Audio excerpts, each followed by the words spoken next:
We are in the house. How's it going? Oh yeah. All right, Chris, let's get on it, buddy. Hey, Chris. Chris. That's how we get it started off. All right. Let's get it. At least you didn't get mad at me this time for right. Yeah, last time you came in and like cut that noise out. You call that music? What's up, everybody? At that our straight up head in the clouds crew chiming in. We're happy to see you guys. I'm seeing a lot of familiar names, some that I've seen, some that I don't know. Welcome everybody from Canada to Cameroon, from Frisco to France. Come on down. Let's enjoy ourselves tonight. Oh yeah. All right. So just want to thank everybody for joining us. I know we started just a few minutes late. We had some technical issues that we had to work out. And we got someone from Scotland. All right. Scotland! Here we go. All right. So waiting for another awesome episode. Yes. Let's get it. All right. So before we get started, let me welcome you to Head in the Clouds. My name is Chris Johnson. And I am Alonzo Coleman. That is Alonzo. He is our Chief of Content and Experience here at Go Cloud Careers.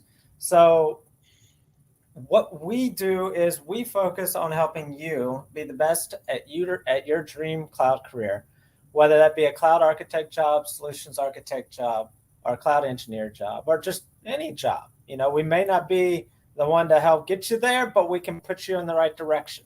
Absolutely. You know, if you're interested in DevOps or something like that, not our specialty, but we'll point you to the right people.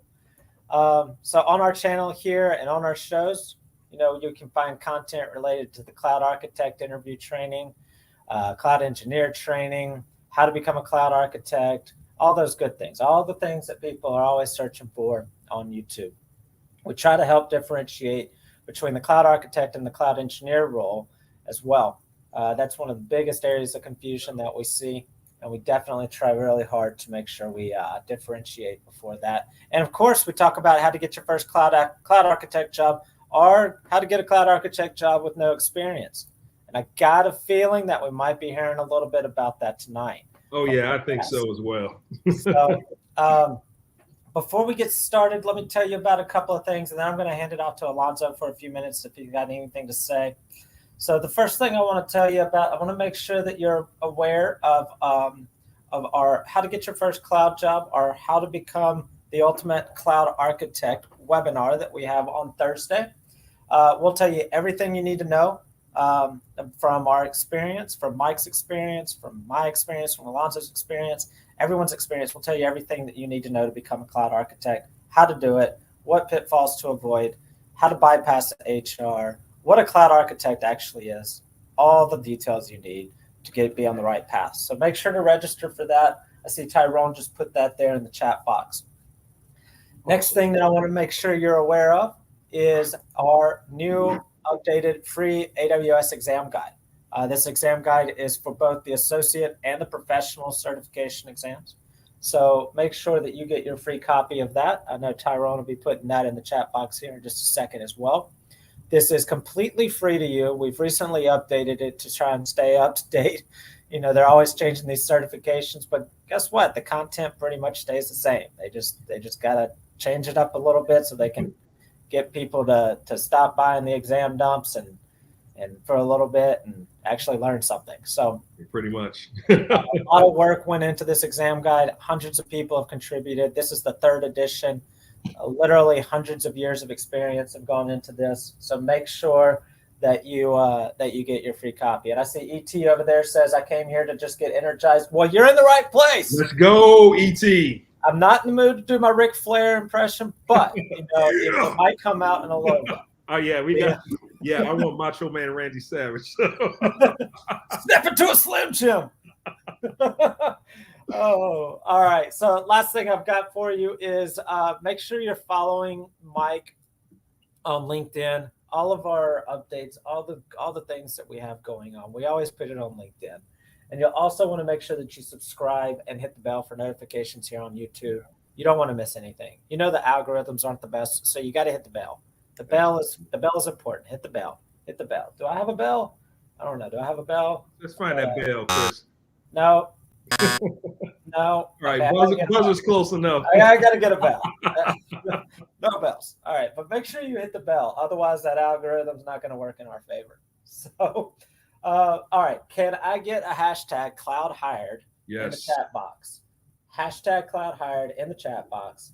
And Alonzo, you got anything to share with us before we bring in our guest? Well, you know what? I think you said it eloquently and in great form, Chris. But definitely, I want to communicate to everyone who is not a student. We're glad to have you. Those that are students, we know we love you guys, and we just want to make sure that everyone who wants to be cloud hired, you can get all of your resourcing here. If you don't believe us, check out our YouTube channel. We have dozens of testimonials about our former students who do come back to often visit to showcase how we have changed their lives, how we had offered them and given them the competency that they needed to be successful, to be able to drive home that value for any organization that was lucky enough to hire them. So come on down, share your questions. We'd love to know what you think, and we want to also get you prepared to have your best career ever.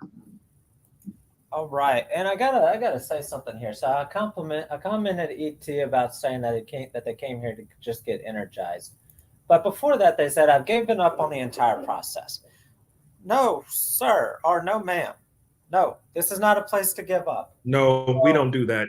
We do not give up. So if you're in our program, make sure you reach out to us on Slack. If you're not in our program, send us an email at info@gocloudcareers.net. Yes. Let me put this in there. We don't want anybody giving up. No. So, if you want to be energized, this is exactly where you need to be. Right.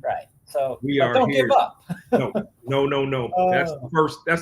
That's the first rule of Fight Club. Okay, that's the real one. We don't give up. You give me the boost. Yep. All right. So anyway, so I'm exact. Oh yeah, Lady Godiva's got it right. Oh yeah. Yep. All right. So looks like we are ready to bring in our guest. So give me just a second here. Somebody can you answer Burra's question about the live classes and the days of the week? And there's plenty of people in the chat box over there that know that answer. Okay. So can somebody respond to that? If I don't see the response, I'll chime in later. We'll chime in. But everyone knows. Let's help Burra out. All right. So, before I bring in the guest, I guess we'll acknowledge the elephant in the room, or the lack of. Mike is not here. Mike is in timeout. Big time. He's trying to save his voice. So he'll be joining us for some activities later on in the week. Maybe we've got some surprises. I don't know. Could be not. Let's get started. Crack it. Crack a cold one. Crack a cold one. And I don't get paid product placement for that diet. But, we might work something out. Let's see.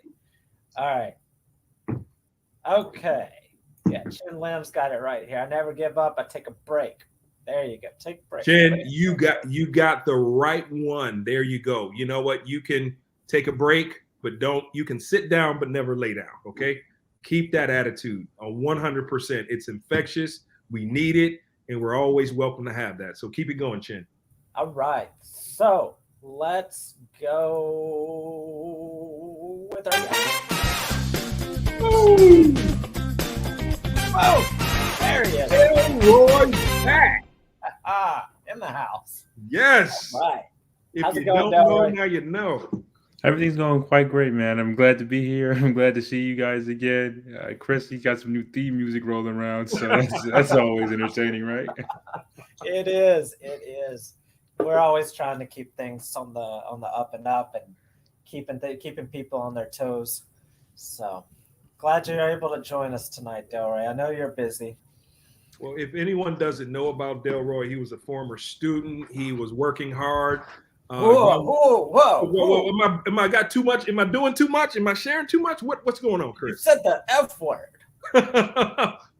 Okay, you know what? Yeah. Current and continuous pursuer don't- within the we Go don't have Cloud former Careers students. community. Yeah. Let me rephrase that. Yeah, You never we do leave. not have any former. Yeah, we have no former. We never push anyone out the door. So let me rephrase that. Delroy Batt is a current lifelong student and friend of Go Cloud Careers. He went through this rigorous course, came out shining like a rock star, works for an awesome company. And let's just say he's doing very, very well. And we're going to be learning a lot about this young man and the day in the life of being. What is it? What's your position, Delroy? Can you share it? Yeah, I'm a pre-sales solution security architect. That's All right. yes. It's a lot. That's So a I'm lot. guessing, would it be fair to say that your rate of pay is correlated to the length of the title? It depends. That doesn't hurt a little. It doesn't hurt at all, Doesn't hurt. does it, Delroy? It doesn't hurt. Yeah, because that's a pretty long title. Yeah. All right, so let me get this. There's definitely going to be some good conversation around the holiday time. So, what are you doing these days, Delroy? Oh, Yeah. man. Yeah, I can only imagine that conversation at the dinner table. It's like, let me tell you what I'm up to.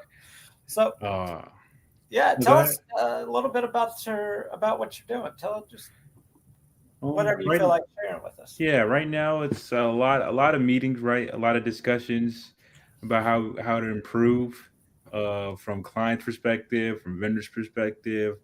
Just get to know a lot of people in the industry right now, getting to know a lot of the key players who are, may specialize in a certain area of cybersecurity. And then also, figuring out, what advantages they might be able to bring or added value to businesses, and kind of also shadowing a lot of the more senior architects, right? Some of the guys that are some of the top guys that are at our company, and just learning from them, like, how do you get to this level of success? How do you, have these big corporate companies trust your opinion and your decision-making abilities? And how do you inspire them to, become better and improve their cybersecurity hygiene? So that's a lot about what I'm doing from a very high-level overview. You started with meetings. Yeah, a lot of meetings. A lot of meetings. A lot of meetings. Lots of meetings. So we're not overselling that there's meetings, and more meetings when we tell people what architects do. No, underselling, if anything. Oh yeah, we're definitely going to have a barrage of questions to help illustrate what you do against what cloud architects and to demystify what those expectations are. So we definitely have a couple of questions for you to share with the community about a day in the life of being a cloud architect. Definitely. I'd love to help answer those questions and bring some clarity to the situation, because when I first started, I didn't even know what an architect was or what he did. And now I can safely say I have a much better understanding. Well, that leads me to another question. It's not really a question, but just an opportunity. Can you tell us about your background before you got to us at Go Cloud Careers? Like, Yeah. did you have so- 15 years of tech experience and then No. decide that you? Okay, so give us a little background about you before Yeah, you found. so I was going to school, and at the same time I was an EMT. So I'd go to school during the day and EMT at night. And then I took some time off during the summer, after the summer, to figure out, hey, what am I really passionate about? Because I just felt like I was kind of just going through the motions of just trying to figure that out. And I knew tech was going to be one of those things. So I started working. I still kept my job as an EMT, and then I started, trying to do some due diligence on what industries I could break into. IT was one of those industries that I felt like very comfortable about. I always been passionate about technology.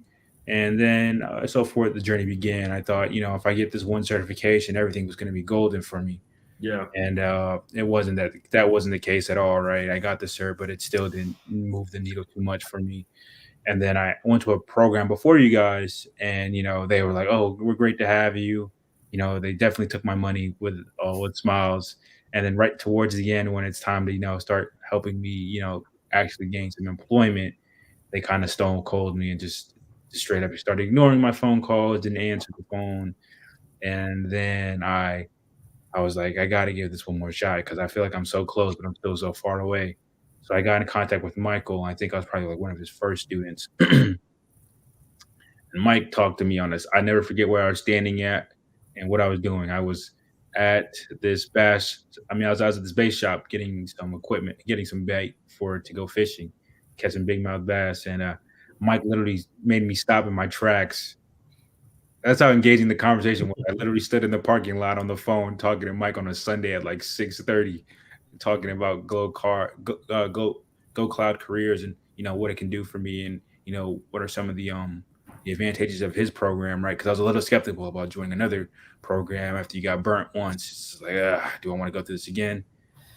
But Mike was very convincing about the opportunities, and then just the genuine passion in his voice was what really sold it. It's not about what we can do or who else; it was just his genuine care to help someone or see someone succeed. So I joined. I joined another program again, a little skeptical, but by the time I got to the first 30 minutes of the first class, all that went away, and I was like, okay, there's really some value in here, and that's kind of the background before I got to Go Cloud Careers. Oh, that's awesome. Yeah, That's yeah. awesome. You said something that frustrates me, and it makes be a little transparent. It makes our job difficult. Yeah. The experience that you had before you got to us. That's not an uncommon experience. That is a fairly too often common experience that we come across is that people invest that time and energy and money into other programs and don't get that return. Right. And then when we do find them, it makes it much harder for us to help them because they're like you said, you were skeptical. Some people are completely shut off to the idea. So I think you got two bank accounts, right? You got your emotional bank account and you got your financial bank account.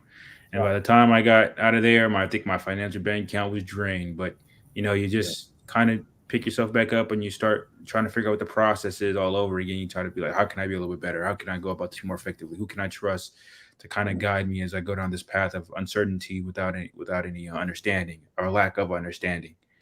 And you just start over, man. You just got to start over and take it from the top with a better perspective. Yeah. Okay. I mean, personally, I know during my journey, I went to a specific guy who boasted about clearing some exams and helping me to get placed or whatever. And I started asking him some questions. He put me on silence notifications, and the questions start piling up, and then I realized I'm like, he's not coming back. I'm like, okay, you got my money. It was that real snake oil salesman approach. But when it came time to deliver, I'm just like, okay, you know what? So I even shared the content with Mike when I started my journey.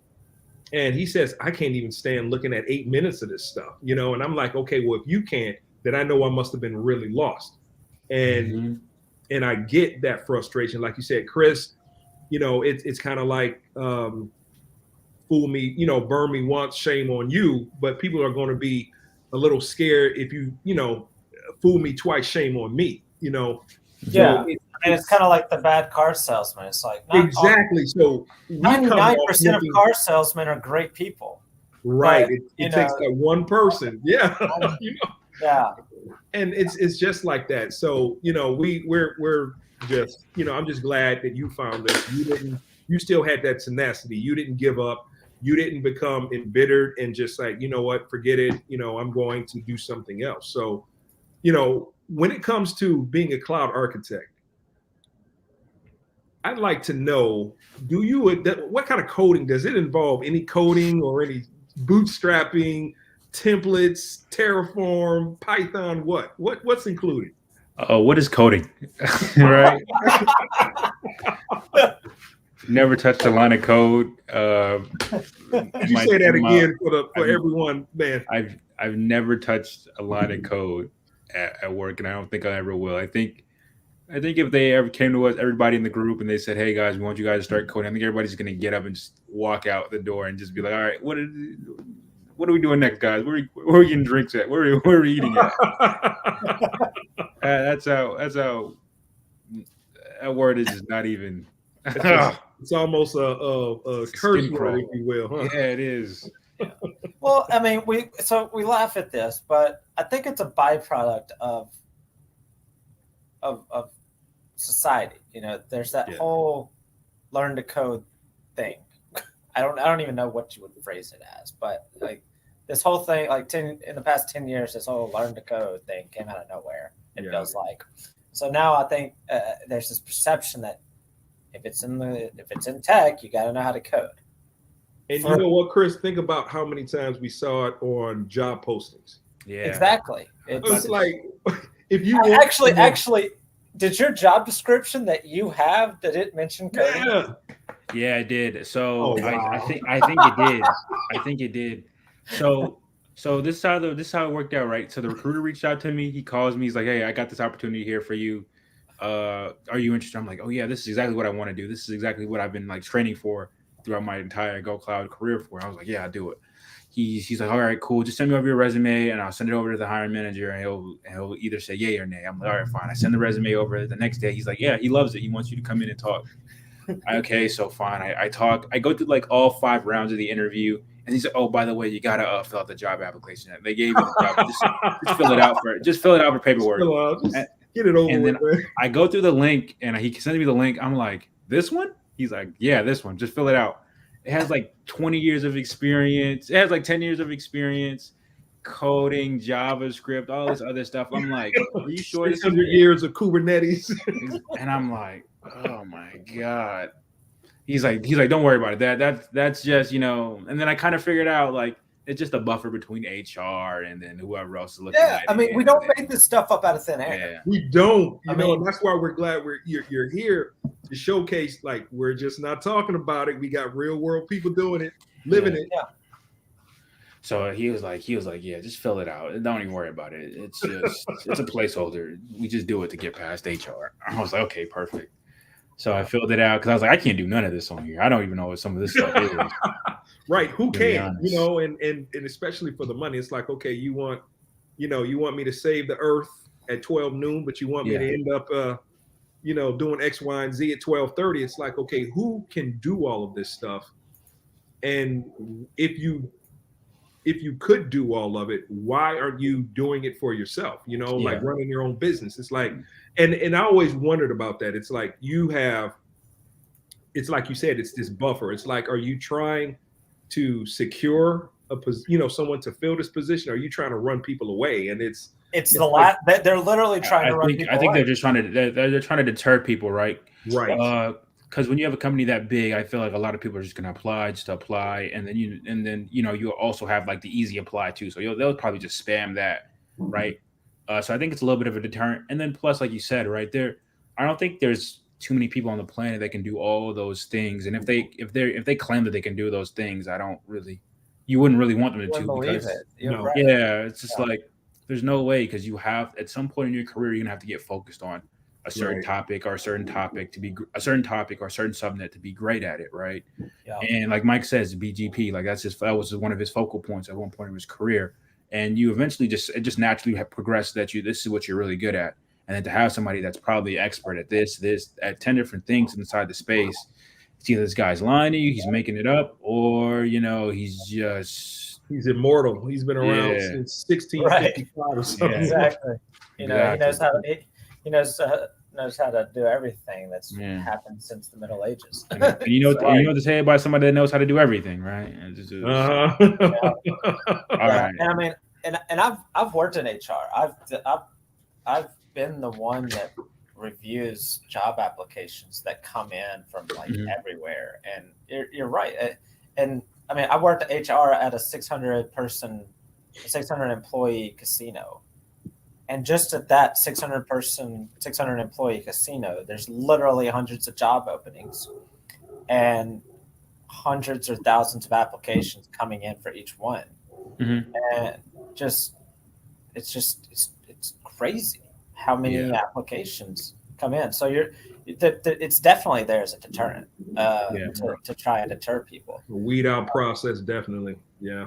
And that's why we completely bypass HR. Got a follow-up question. Mm-hmm. You mentioned recruiter. Yeah. So did you apply to HR? No, I did not. I didn't apply to HR at all. Right. I think that was probably one of the most pivotal points that we learned inside the lecture, inside of our group classes, how to optimize our LinkedIn profiles to get feeds, right? And what we need to do to go ahead and help each other out to make each other more successful and more appealable in the algorithm.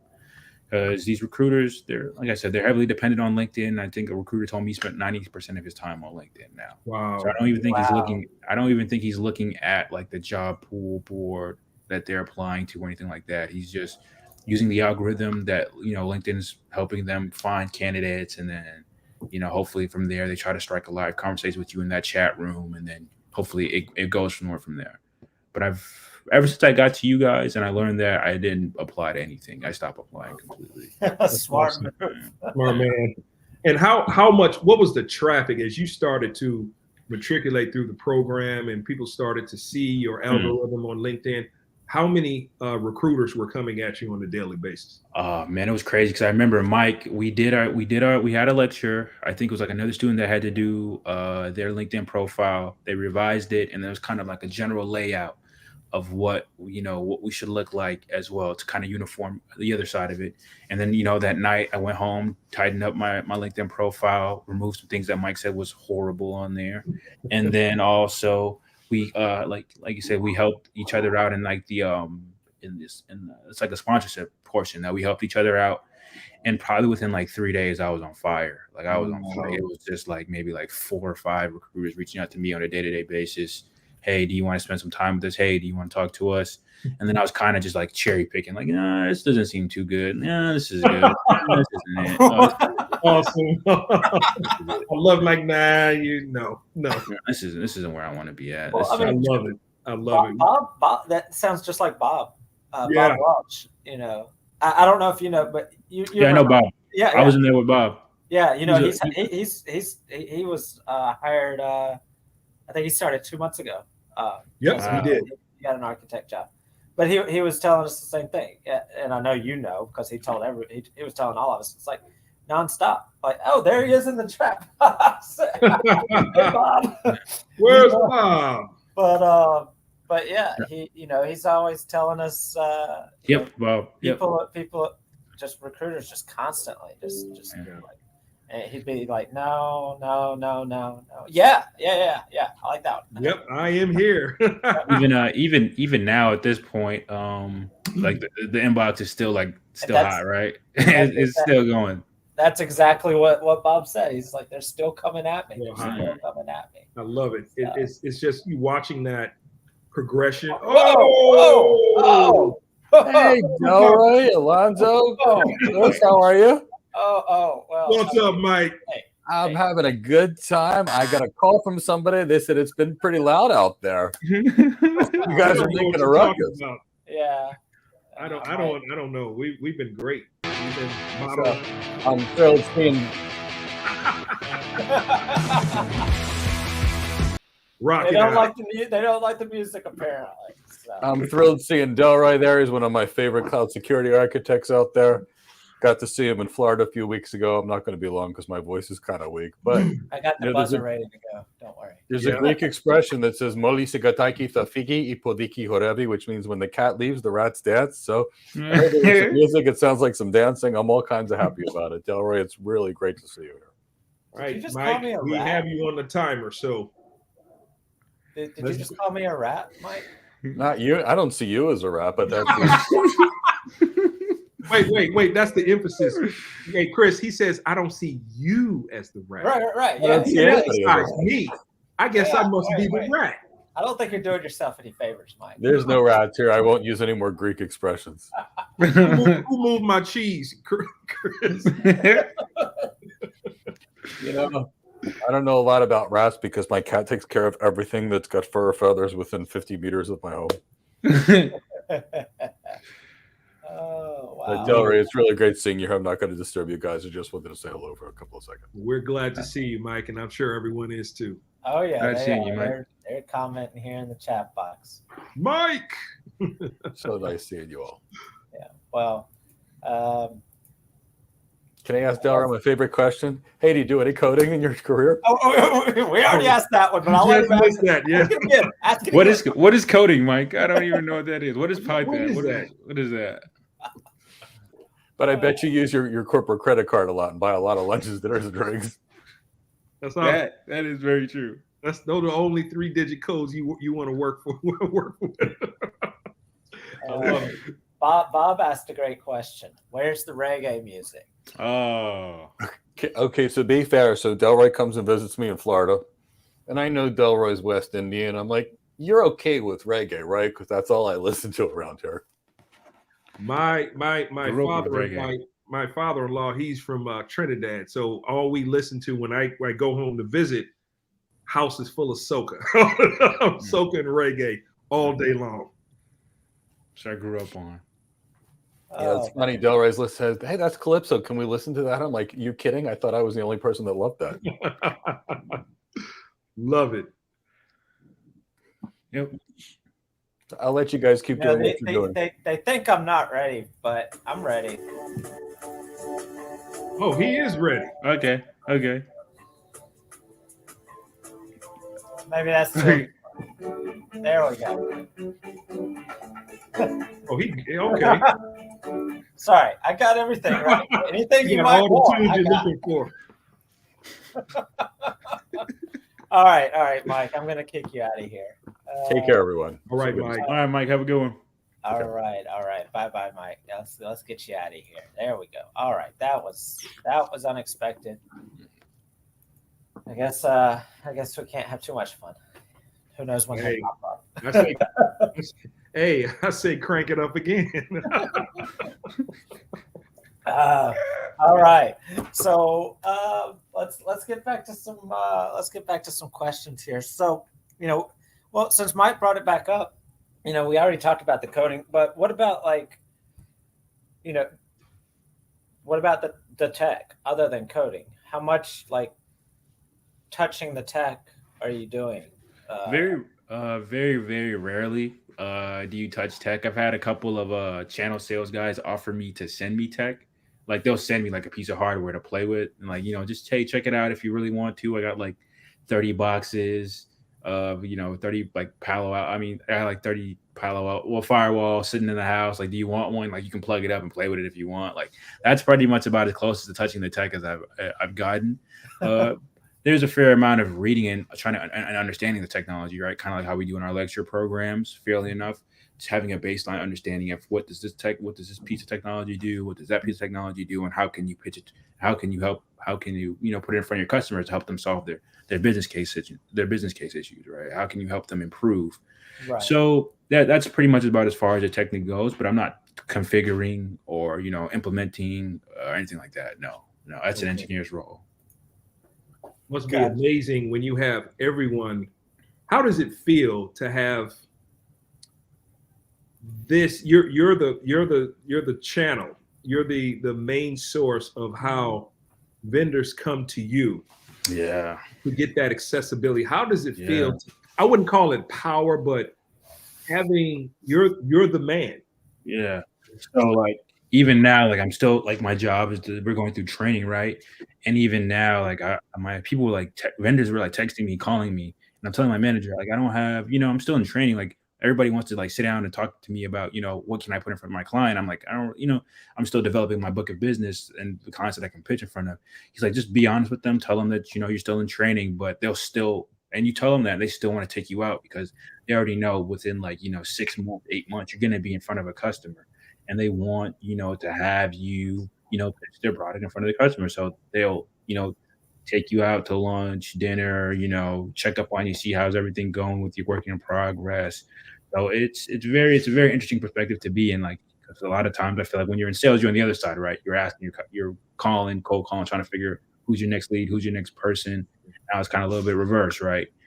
People are coming to you with problems. People are coming to you with tech. People are coming to you with, hey, what can I give you to enable you to be successful? So it's a very great position to be in. Yeah, that's interesting. That is. It's you are. It's just such. It's that level of authority of you, not necessarily being a manager per se, but them knowing how much value you carry in the organization. Yeah, and then also it's just a lot of it's not heavily structured how a normal job is really. It's a lot of decision making on your own choice, right? There's a lot of free will and to choose, who you want to develop relationships with. I think you should have a good relationship with a lot of people, but eventually, it gets to that point where you got to start picking. And like you can really pick based on, criteria that might satisfy you, enabling satisfying your customers. So it's a lot of free will and a lot of free reign and really make your own choices. It's very, very interesting place to be in. That is amazing. I want to chime in here real fast. I saw a comment from I can't remember where it is, but I think it was from someone. They said just to sidetrack us a little bit. I didn't want to do any overt selling on this show, but somebody said that they were waiting for a 30% discount from us, and I just want to do a quick return on investment lesson here. Waiting for a 30% discount that we might offer off of $1,000 course to save $300 versus earning probably $600 a day. Look at Delroy's face.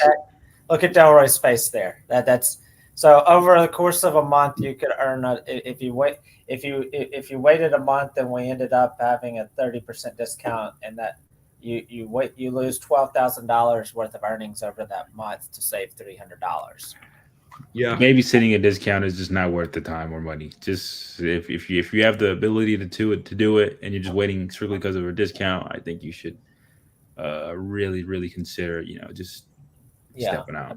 And I'm not asking Delroy to sell for us.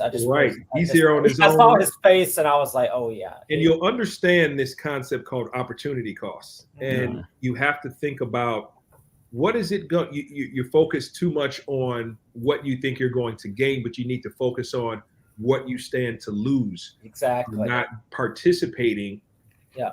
In a timely fashion, instead of waiting for something to happen, which is an X factor for you. The certainty of it is you making that decision to start your best cloud career training today. So we definitely recommend that you don't hesitate to save a few hundred versus 1,000% more in a salary. Right. Exactly. I mean, because we purposely price our product to so low, so low. To where it's literally right now, it's 1 to 2 days pay for an architect. Now I understand that might be difficult if you're not currently working or you don't have any income. That I understand that, but that's why we purposely put it at the price point that it is now, and it won't be at that price point much longer, unfortunately. You've seen everything going up, which has pushed our expenses up. Everything. Unfortunately, everything is reactionary. It's domino effect. But anyway, I want to get off of that. But I saw that opportunity cost. I'm like, oh my gosh, if this person misses a month of development, that's $12,000 to $15,000 of income that they're missing. If they don't start now, it'll delay them a month. If they don't start for 2 months, it delays them 2 months, and that's it's like I saw that compounding. Anyway, right, and let's think about $600 a day that you stand to lose per day over a 30% discount coupon. And we're not hounding you and razzing you about it, but we want clarity in the situation and for you to weigh that objectively, so that in the long run, you're going to come out on top. But I digress. I wanted to get back to Delroy and ask. About our program, which actually this is a timely transition segue, is that Delroy, could you share with everyone what would you say, or how would you say the program prepared you for your current role? I think a lot of the I think it was a lot of the presentation skills. I think helped me out a lot in the presentation skills that we learned about. Also the listening skills, right? The capabilities to listen, like when we do our case studies, and Mike, goes out and pretends to be, whoever he needs to be today to help the class improve. I think that was a very, very big and a very real situation right there. I think that you guys also do a lot of writing, so you're understanding, how to properly write, technical writing a little bit. That helped. There was also an emotional intelligence piece that was very, very important. And then also another thing that was very important that I think a lot of people don't have, and I think that's what sets this thing apart, is just the interview portion and the recruitment portion of the course. So those are some of the key things that really, really stood me apart. I remember I had not currently at where I work at now, but my last organization, I had a very big presentation to do, and it was basically helping our team kind of explain, hey, what we're doing, what are our goals, and what are we achieving. And it probably been like the first time since I presented, since like I had like speech class in college, right? Like public speaking class in college. And I think that it was I just even that wouldn't prepare me. And I went through that, went through the preparation materials, prepared for like 3 days, went through all that information. And my manager came back to me. He was like, "Man, that presentation was amazing." So just those gems and those nuggets in the classroom and learning how to present properly really, really helped me out in my career. I think it gave me a lot of respect for my peers and then the people that were underneath me at the time because I was a lead. I had like three engineers at the time underneath me, and I think they really respected me because I was able to implement and stress some of the points that we needed to get across the table. So I think those are some of that the presentation and the interviewing was probably the two biggest things I took away from there. Awesome, awesome. I think about how much that educate. You mentioned college education weighed against what you learned with Go Cloud Careers and how Yeah. you're able to really move and power through to share that value with your team. So that's Yeah. awesome. Yep.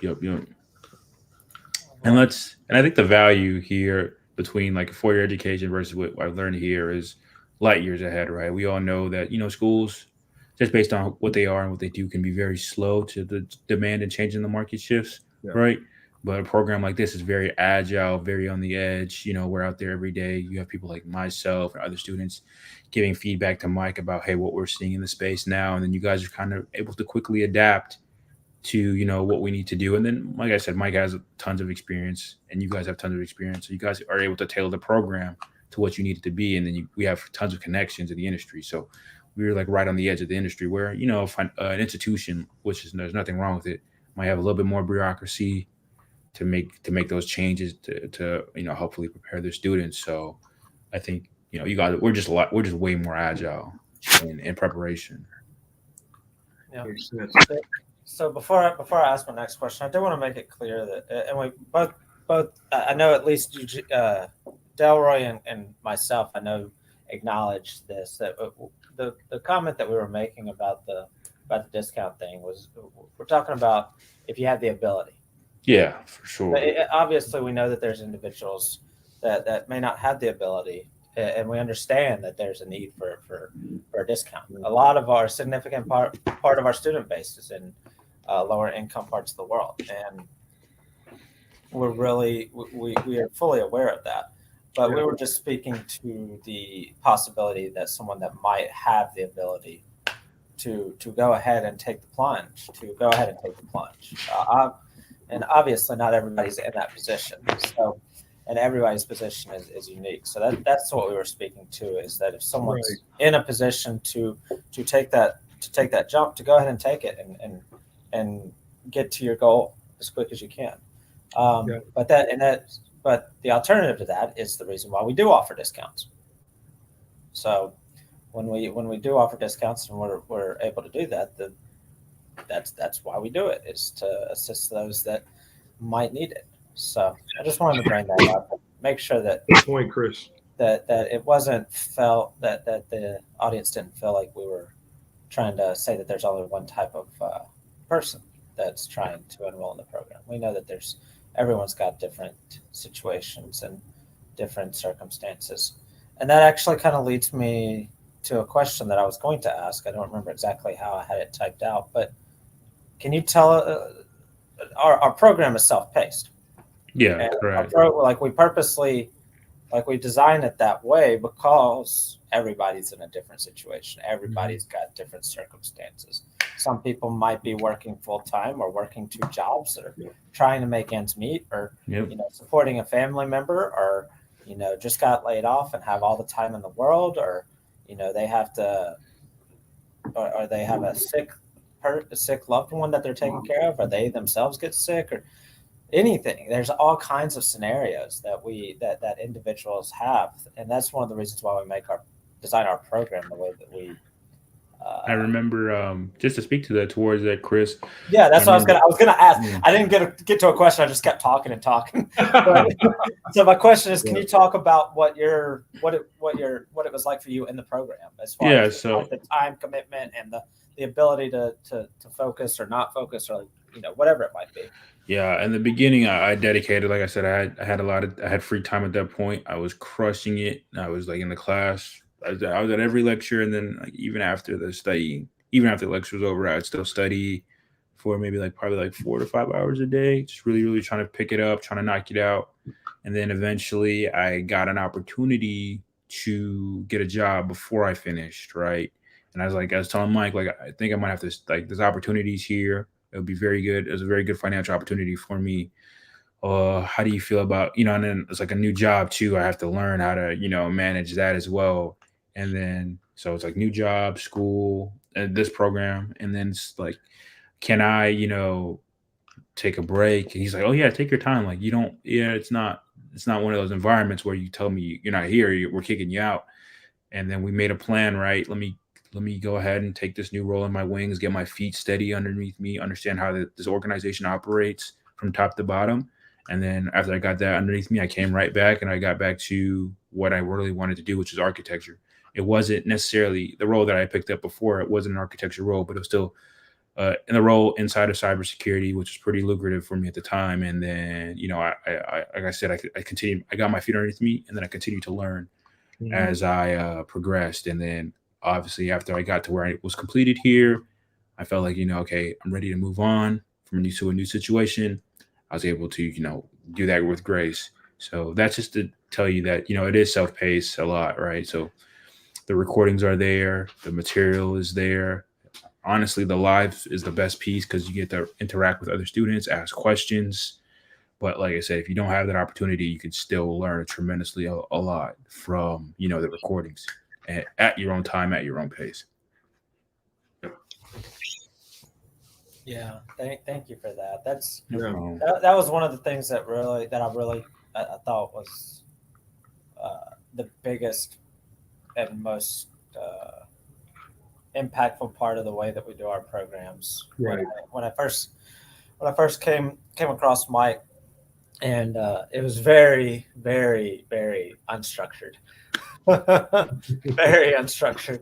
We've got some structure now, but we definitely made sure to keep that self-paced nature of it, that evergreen nature of it, because I think at least once a week I've got someone that reaches out to me and says, hey, I enrolled in insert month here, but I had insert situation here. I'm ready to get back up on the horse. Let's go. And I'm like, all right, let's go. Let's do it.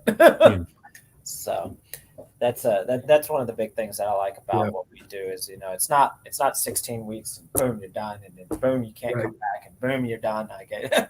Right. And how, if you had something cut and dry like that, it's expected. There's no growth, the redundancy. You think about it, it's like, okay, well, how would that work if technology, the market, the economy is constantly evolving, changing, vacillating sometimes, if you will. So that's another reason why we like to emphasize, it's like, okay, the program works if you do. Focus up, make sure you have the determination to put in the extra work. If it takes you longer, great. If you're a super rock star and you can knock it out in a few months' time, that's great. Mm-hmm. But ultimately, we want to make sure that everyone continues on, but matriculates into a new job with the proficiency, the competency, the determination, and will to keep growing even after you leave the program. Yeah, I think like Lonzo said earlier, I think it's just it's a dynamic place to learn, right? And it gives you the flexibility to do that. Challenge yourself if you can put the challenge on yourself, or if you need some time to focus on other things because life is dynamic as well. You can do that, right?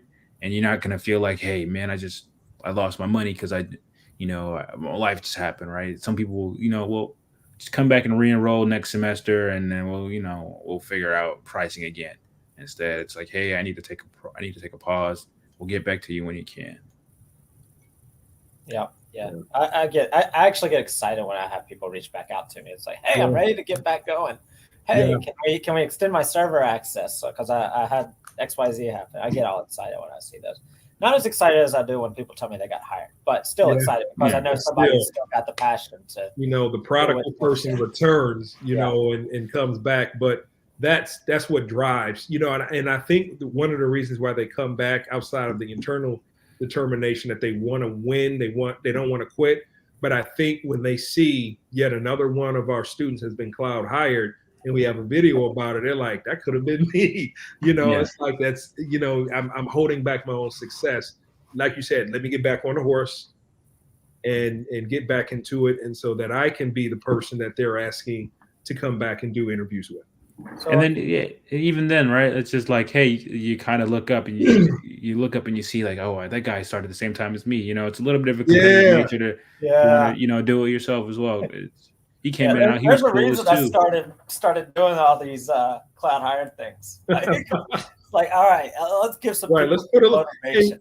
And as a disclaimer, we know things get in the way. You have to take care of your family. Might be some illnesses, might be some life changes, but outside of that, if it's just a matter of you deciding to just walk away for no apparent reason because maybe it's too hard, maybe I got frustrated, this is not for me, because you might feel intimidated, it's a matter of doing that gut check and being able to say, this is what I want to do.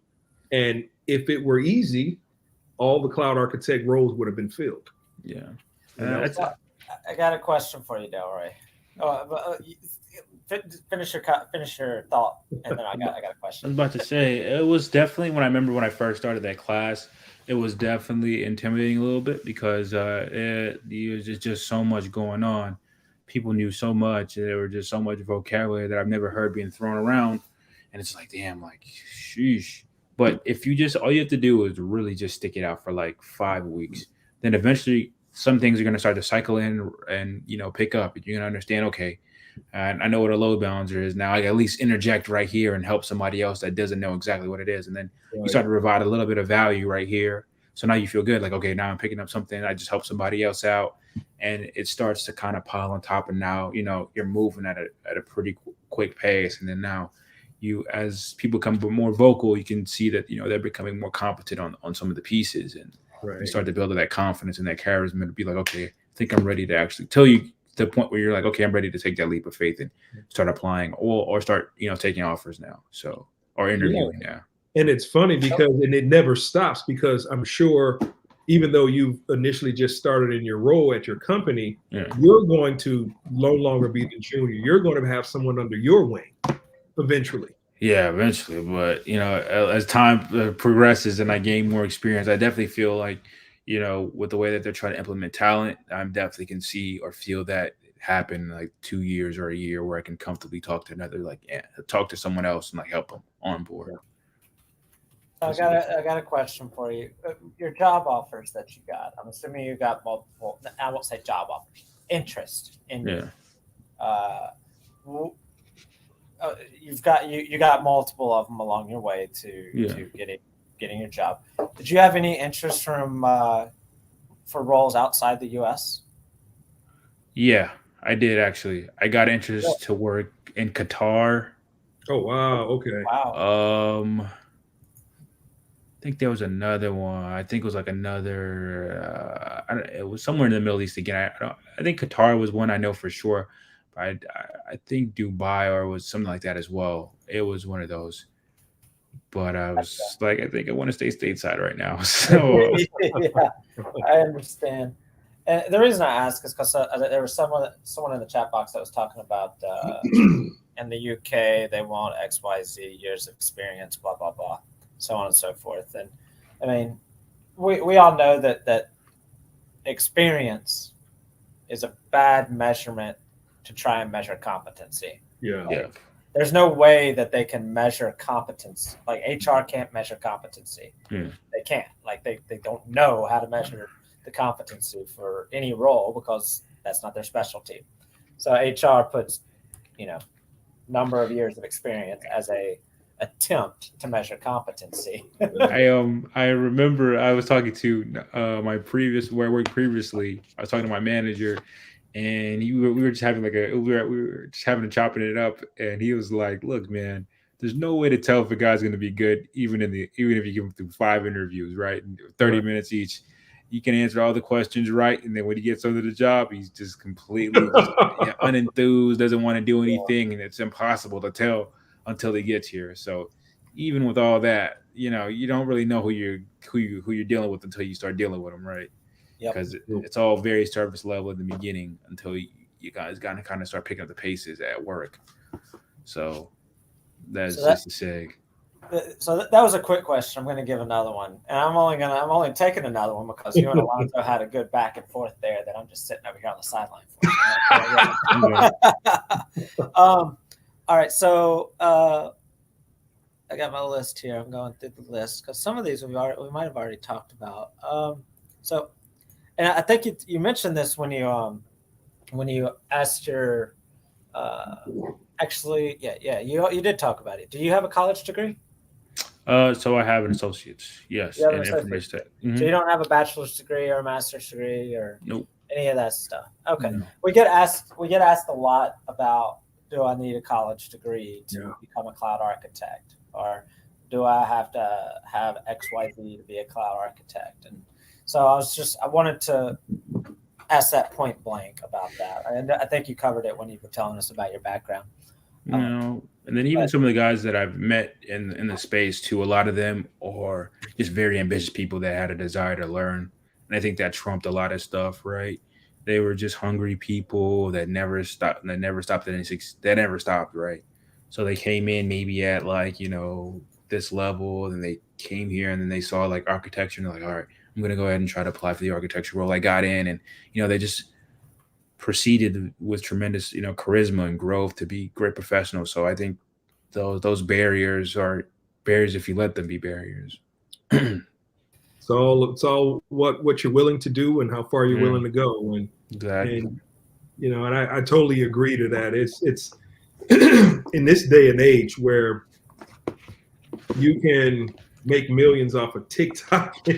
You can make millions off of playing video games. You can make millions off of I saw a show where you can buy drones for money, in these races. Yeah. It's a new world where the traditional sense of working a 9 to 5 up to a certain age to retire and receive said benefits you've invested in over your career, those days are long gone. So needing to be innovative in how you approach your future with, and I always say, they say that old saying, there's 2 things that are certain, which is death and taxes. But I also think there's a third, which is tech and innovation. Yeah. So, change, right. And those 4. So being able to adapt and find something such as this as a cloud architect where, your options are quite extensive on what you can do. Because a lot of people, they focus on the salary, but I think ultimately it's not the money that offers, or rather the attraction of it. I think it's the options that it provides. So you think about the effort that people can try, or rather the effort that people can put forward for the program, it will open up so many doors for them in ways that they've never realized. And I think you could say the same about, you probably look back, and I do this often. It's like, okay, where was I a year ago?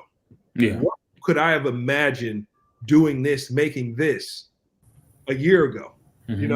And it's so rewarding to feel that sense of accomplishment that I want everyone who's a part of the program to experience.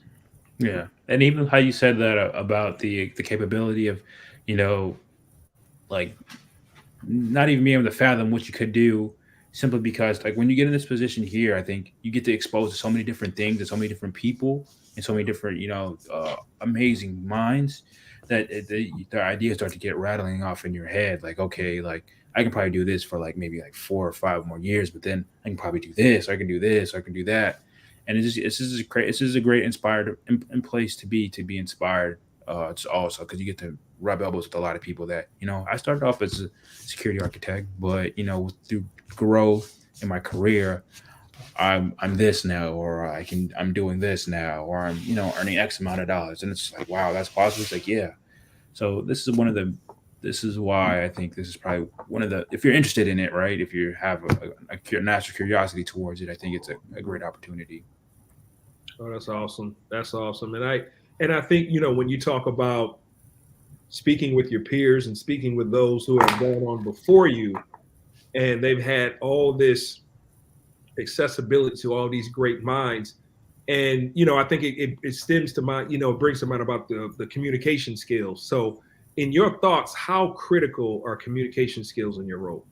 Oh, they're very critical. I think communication is a very, very heavy part of the job. I wanted to say 90%, but yeah. I think a lot of it is just communication and just being able to, just carry a good conversation with somebody from A to Z. I mean, a lot of times the conversation, we'll start talking about tech for like 10 to 15 minutes, but then the conversation spills off into something else. And now you realize that you and this person have something that's very much in common or very similar to one another. And then, eventually it makes it a lot easier to talk to somebody about, what do you guys want for technology perspective? Because you guys have established a good relationship on something completely different outside of tech. So I think communication skills are very, very, very, very important for the role. So it sounds like, go ahead, Chris.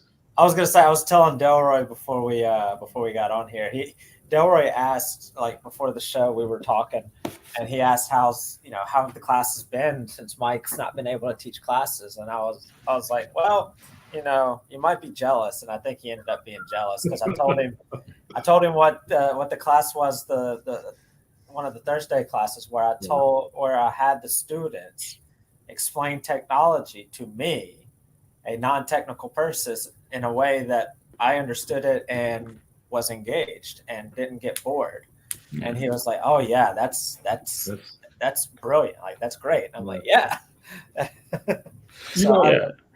a good segue because he talks about communication, being able to provide that type of style for the right audience. Mm-hmm. But you also have to add in that type of empathy and being able to throw in that emotional intelligence as well. And how are you? It goes hand in hand with that communication. So how important is it to be able to read that room when you're in there? I think that is handily the most important thing. That is being able to gauge your audience, knowing who your audience is, being able to gauge your conversation to that audience and direct a good amount of just to be able to direct your ideas to them, right? Like, I'll give you an example. We had a vendor. We had a meeting, and it was a lot of us, a lot of architects in the room, and then we had a couple of vendors come and present. And the vendors that stood out to us were the vendors that can answer a lot of our questions without us asking those questions, right? So they kept it really simple. They were very competent about their technology, and then they explained to us about the financial backing of it as well, which is what a lot of people are very interested in. Mm. And then the others that didn't, they were very almost, it's kind of like they were very granular about things that weren't really important, right? Which was speeds and feeds, just very nitpicky things that you read on the back of the box, right? Distinguished engineer technology questions. Exactly. So and you can just tell, like, you can just feel like the room just slightly shift, like it's just like, when's lunch? That's a timely thing. Somebody just put in the chat box that soft skills are wanted, but tech skills will always be in high demand from a recent tech report. And my answer to that is, well, yeah, you have to have the technical knowledge, yes. Yeah. But to have the soft skills, like you just said, to be able to actually entertain people with that knowledge. Yeah. You can have all the tech skills in the world, but if you can't communicate it effectively, they'll just ignore you. Like, I've seen it. It's funny. It's like you got to tell a story. Yes. you've got to be able to narrate in written as well as in verbal form to kind of like, okay, you're kind of like those bards from the old Lord of the Rings. You know, you gotta sing a song, and you've got to be able to hit those high notes, low notes, whatever is necessary to be able to meet them where they are, meet their standard, and also provide opportunities for things that they may have never even thought about. And that'll lead you on to another opportunity for a second discussion. Exactly. You know, it's more or less, you know, who are you? What value can you provide to me and my customer?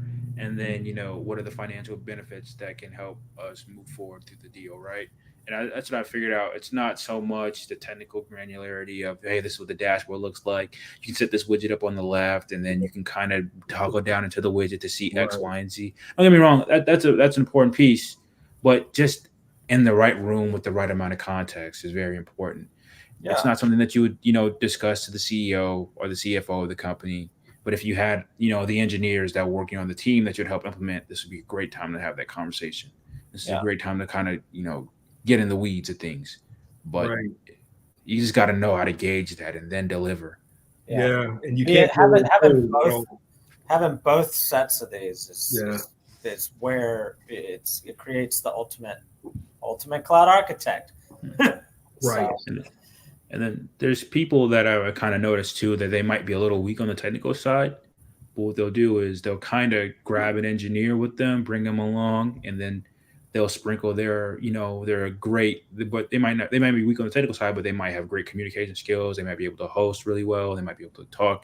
So they'll bring an engineer, you know, and bring their skills that they have, combine them together, and still be able to kind of control the room, kind of like a conductor, right? Be able to control, you know, what the engineers are going to do. Okay, thank you very much, Mr. Engineer. I really appreciate it. And, you know, kind of just bring the charisma back into the room and just kind of balance that between the two, because they may not be 110%, you know, confident on this technology, but they know that the technology can add value to the business. So they'll have the engineer speak on it, and then they'll still control the room with their executive presence, their posh, their humor, things like that.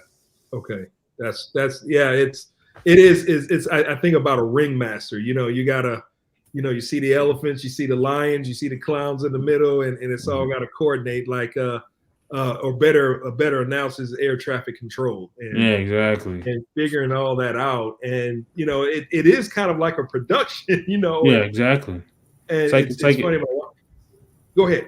It's kind of like that, you know, the head quarterback. I mean, the head coach of the quarterback. You know, the head coach of the team, right? He knows who the offensive coordinator is. You know who your defensive coordinator is. You know the special team coach is. You know who the lineman coach or the wide receivers. You know, everybody has a job to do. Yep. And you kind of bring them all together to, you know, what the objective is to score and to win. Well, the objective is to score as many times as you can within a fixed amount of time, and you know that as a coach, and that's the goal. So you just got to get your team to achieve that goal. And that's what a lot of it feels like at times. I think it makes a lot of sense. And then, you know, it's that, then you throw in that extra layer of being like, it's more chess than checkers, and trying to extend those opportunities to get in front of that audience to, increase your position on value. Definitely. And being able to solidify your relationships with them, so that not only do they want to keep coming back, but you give them a reason to. I think that's very important too. Like, I feel like those relationships will not only serve you well, you know, while you're here, but as you leave as well. And let's say you decide to do something else, they know that, hey, this guy is a really good guy, stand-up guy, he's respectful, he's gentleman. You know, just certain things just follow you as you go along in the industry. I feel like, you know, a lot of times, I've heard like there's people on my team, and then they'll tell me like, oh, this guy's amazing because, you know, he does this. And there's multiple people telling me the same thing about the same guy, how much of a great of an architect he is. And then you can see, and it's just different people telling me the same story. And it's just the way he carries himself, the way he presents his material, and his honesty and his integrity. And it follows him around. And just to harp on that just a little bit. Yeah. Brand and reputation. Exactly. That's exactly what it is. So there was a question from, I think, Alex earlier in the program. I think he was asking about training, and I think you might have mentioned it a little earlier. Is there training that your company offers? And if so, can you kind of give some insight to that? there is about as much training as you feel like you can possibly need from now to the lifetimes of the being, right? Your company's going to give you training, the vendor's going to give you training, and that's going to be more than enough, right? So the technology that you might be helping present to your clients, they're going to have a portal for you to gain access to train and learn about their technology and how they do business.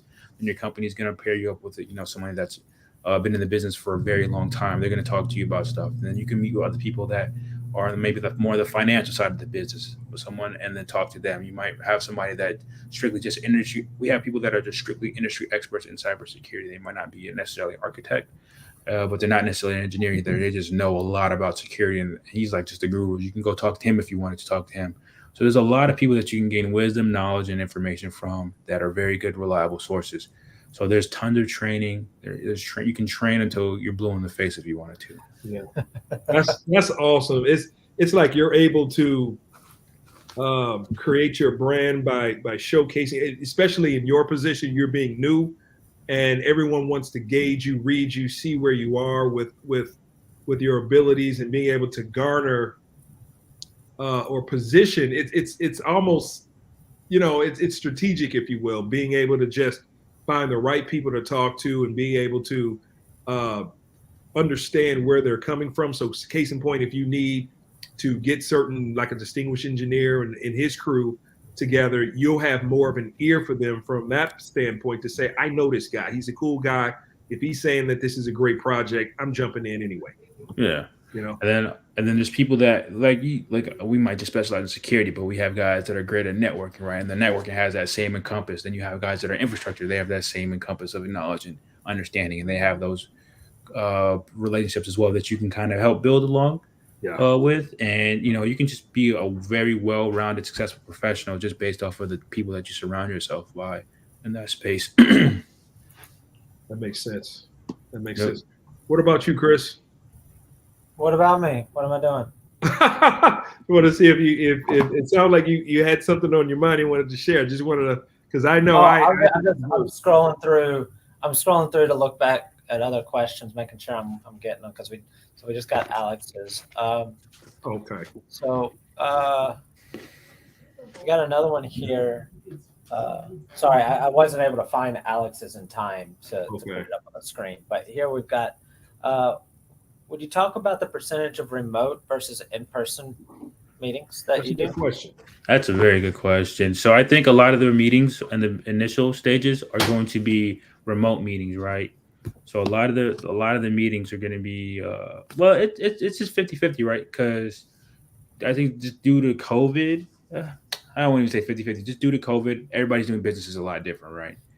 So if we can do this meeting over Zoom, let's do the meeting over Zoom. But let's say like one social interaction part where we want to talk and have dinner and things like that, we can do that as well. So I really want to say like it's an 80-20 split between meetings on Zoom and then 20 in person. But you can depending on who you are and how comfortable you feel about moving around in the world, you can up the ante, you can take it down a bit. So like I said, it's a lot of flexibility in the relationships. If you want to jump on a plane and go meet somebody and you got approval, you can go ahead. If you want to go, down to the bar and invite those guys to come out and have a good time with you and they're open to, you can. So you can, it's all just kind of this role, as like I said earlier, is very free flowing. You can really set yourself up for what you want to do depending on, who you are. So a good amount of it can be in person or remote. It just depends on who you are and what you want to do. Makes sense. It does. Little flexibility. I like that. Yeah, a lot of flexibility. It just goes back to just I guess I don't know what I would call it, but they come to you because you're the single point. You're the singularity right there. Yeah. And understanding that you have that accessibility, through, if it makes sense, here's a ticket, go fly out and have a conversation with this person. Exactly. You have an expense account, go ahead and have dinner with this person. Exactly. And that commands a lot of respect. It commands a lot of accessibility and power, quite frankly. So you think about the tech, you think about your presentation skills, and then it doesn't hurt if you have a stellar personality to go with it to bring home those points along with the team. Yeah, and then like there's guys that that they're very smooth and charismatic, So they're always going to want them out on the road to, talk to customers, win people over, kiss babies and kiss frogs, as they say, right? Just going over there and being an ambassador for the team, right? So they'll always send those guys are on. You call them, they ask them a quick question, like, hold on, I'm getting out of a cab right now. Give me like 30 minutes, and then what I'm saying. So like my manager's like that. He's always on the road because he's very good on his people side, right? His presentation side. There's another gentleman that's very good. So they're always sending those guys out to, talk to clients and, value the relationships and cover the relationships. And I think those guys are just hanging out and telling jokes, honestly. And then towards the end of the dinner, it's like, okay, we came here to talk about technology. So let's talk about technology. That's awesome. So, that's just seems like it's just it's rewarding, but it's also fun. And that's rare that you get a chance to have what you love to do, emphasizing so many bullet points. That's fun and engaging. Yep. Definitely. That's true. So I'm also, so when you think about tech, we talked about communication. How much does business knowledge weigh in the overall daily conversation as a cloud architect? A lot. So when it comes to, I just said a lot like 4 times, so it's serious. I know. I see a graphic a lot. I'm so serious because a lot of the times we'll get sidetracked about how cool a piece of technology is, right? And it's like the latest, greatest thing on the earth right now. But how does this affect our business, right? How does this help move our company forward? How do we operate more efficiently? How do we do X, Y, and Z at this point? How can this piece of technology help us from a financial capability? So that's what business is about, right? Making some type of profit if you're a for-profit organization. So that is very important about the business acumen. I'm learning a lot of I'm getting tired of saying the word a lot, but I'm learning about that, right? That's what you're doing, Sitting sideline, watching these guys, saying, hey, this technology is not only good, but this technology can also provide business value to your business and these capabilities as well, which is, to help improve your profit, help maximize efficiency, cut things down like redundancy. Sorry, I just thought just entered my head. I'm sorry. It's okay. So we're just okay. All right. I just let me ask you this, and I already know you're about to say a lot. So I get it. Business knowledge, business skills, business acumen is a key part of the job. How much do we do that in our programs? He set you up, Delroy. He's trying to think of another word. Go ahead. We do it very often, extremely often. We talk about business acumen very often. Profusely, often. Profusely. Well, it's a fair question because even in our tech classes, we weave in the presentation skills and the communication skills and in our tech classes. Like it's a part of everything that we do. Chris, let me go ahead and just say this as well. I think I've learned before I got you guys, I tried 2 people before and we never talked about that. Never. Wow. Never. Wow. Never. And then to be in this role, it is so important to understand business acumen, understand why is a company going to move from this piece of technology to this piece of technology. How can it help them in a business capacity? And that is just never, ever, ever talked about. I know we talked about, I remember Mike in the beginning saying, hey, how would you present this to the CEO of a company? And I went over like speeds and fees, like the engineer I was. And he's like, Delroy, they would have kicked you out the room and never bought anything from you ever again. And I was like, sheesh. And then we kind of, and you revised it, right? And as I went on, we got better when we talked about, the CEO's main focus might be how can we move our profit margins, increase our profit margins? How can this technology help us move more efficiently? Things like that. And that conversation does come up very often, right? We can reduce, we can reduce X, Y, and Z by 40%. We can improve X, Y, and Z by 30%. If we implement this piece of technology here, we can cut down on, we can reduce 5 nines of availability. We can do so much more, right? I'm trying to skip that word so hard right now. Sometimes the terminology that business acumen is very important. That's what we talked about. That's awesome. That is awesome. Yep. You guys are sharing a lot of good information. I've got you, man. I think we have dubbed you Delroy a lot. A lot. Back. Tyrone's got a good one here all the time. All the time. I'm taking that one, Tyrone. I got to remember that one. But yeah, but seriously, it's in everything that we do. We purposely have one soft skills class a week that doesn't involve tech, but then we've got 2 tech classes that purposely involve soft skills. Yes. That's how important it is to be able to have the business knowledge, the business skills, business acumen, the soft skills. And that brings me to a question. Somebody asked me, they said earlier, I keep using the word soft skills. What are soft skills? So Delroy, what would you say are some soft skills? I think soft skills is just the ability to influence, your client. Soft skills is being able to pay attention to emotion, just being able to have an emotional intelligence, to be able to pay attention to what's going on in the room, right? Yeah. To be able to now you said something else. What's emotional intelligence? Oh, yeah. See, that's the capacity to read people and understand what you should and shouldn't say. Yep. And how to deliver something. Yep. Yeah. So I think that's what soft skills is. Soft skills. They're everything. Soft skills is speaking. Soft skills is writing. Soft skills is listening. Listening. Watching those nonverbals. Listening. Yeah. I remember hearing, and also with listening, hearing what's not said. Exactly. What to ask. Yeah. Exactly.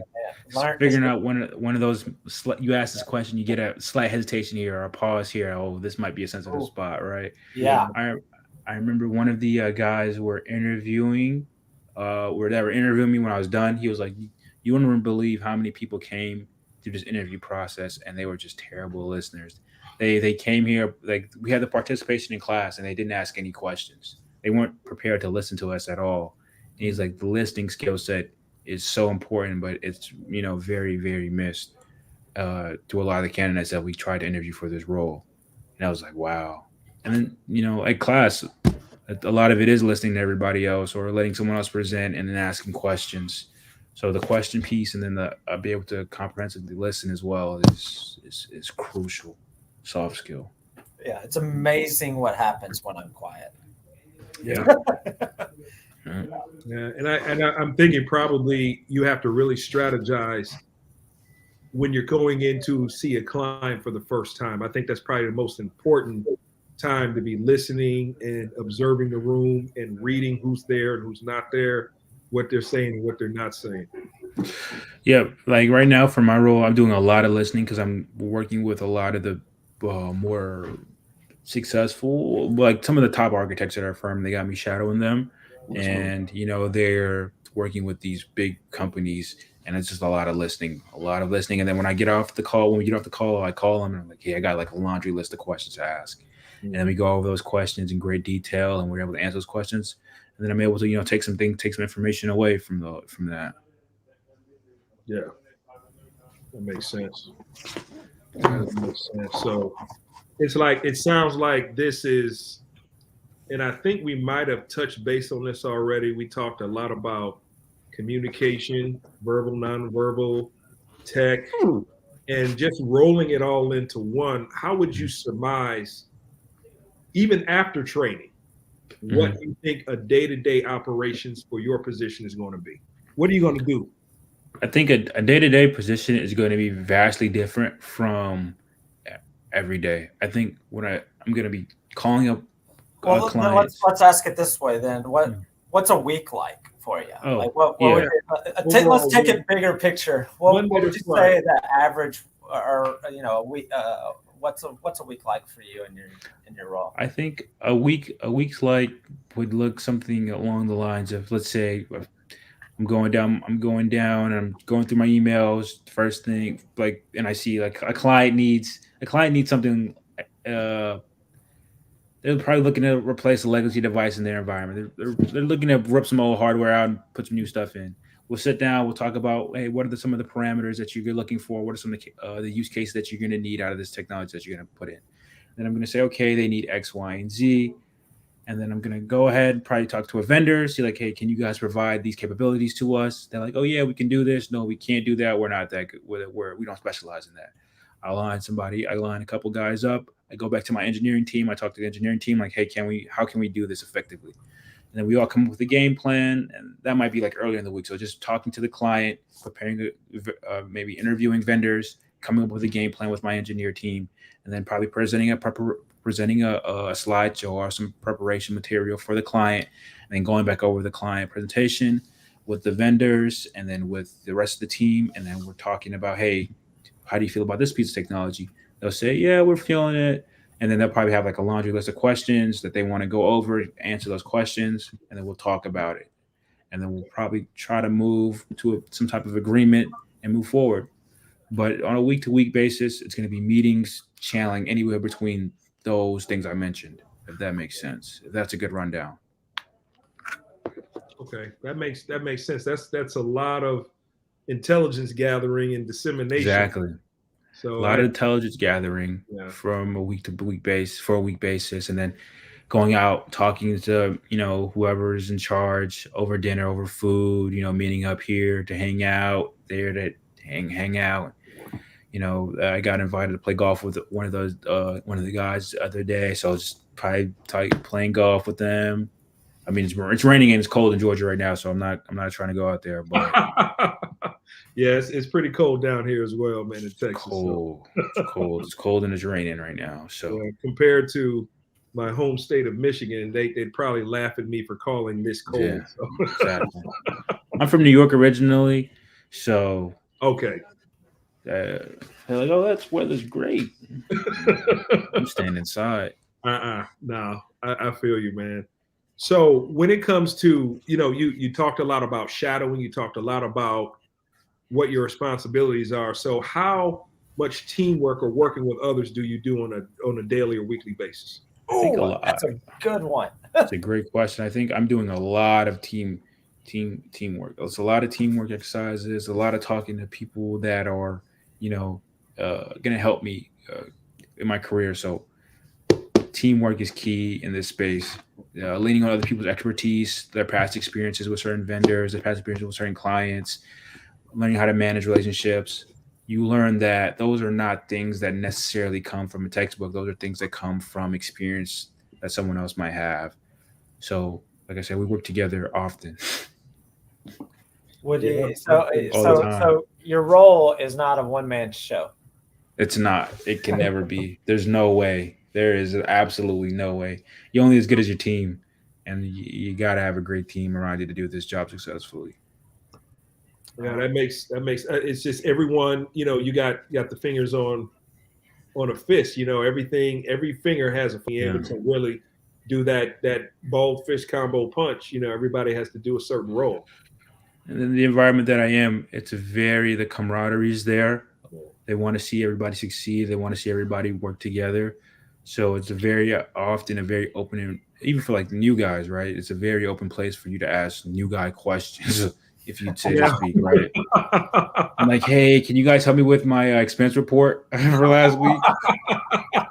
And then they'll pivot into something like about a very technical question, right? And they'll still be able to help you out with that. So the camaraderie is there for sure. You need a good team to do this job successfully. Nothing is like being a new guy, right? Being a new guy is hard. So I got a question here from the chat box from Bryant, and I'm not sure how much you can go into the specifics, but maybe in general. He asked if you can go into some detail about the pre-sales part of your job, because I think your title is pre-sales. Yeah. Cyber, blah, blah, blah, blah, blah, blah. Yeah. Cloud, and an architect.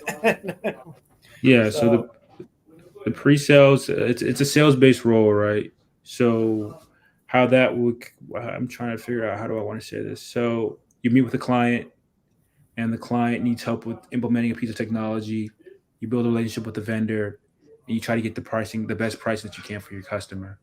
And then inside of that, that's the pre-selling part of it. That's the sales part about it, right? We're being able to sell a solution to your customer that they're going to value and take in and comply with and implement into their organization. So that's if that answers your question, Brian, I hope that I touched bases on that a little bit.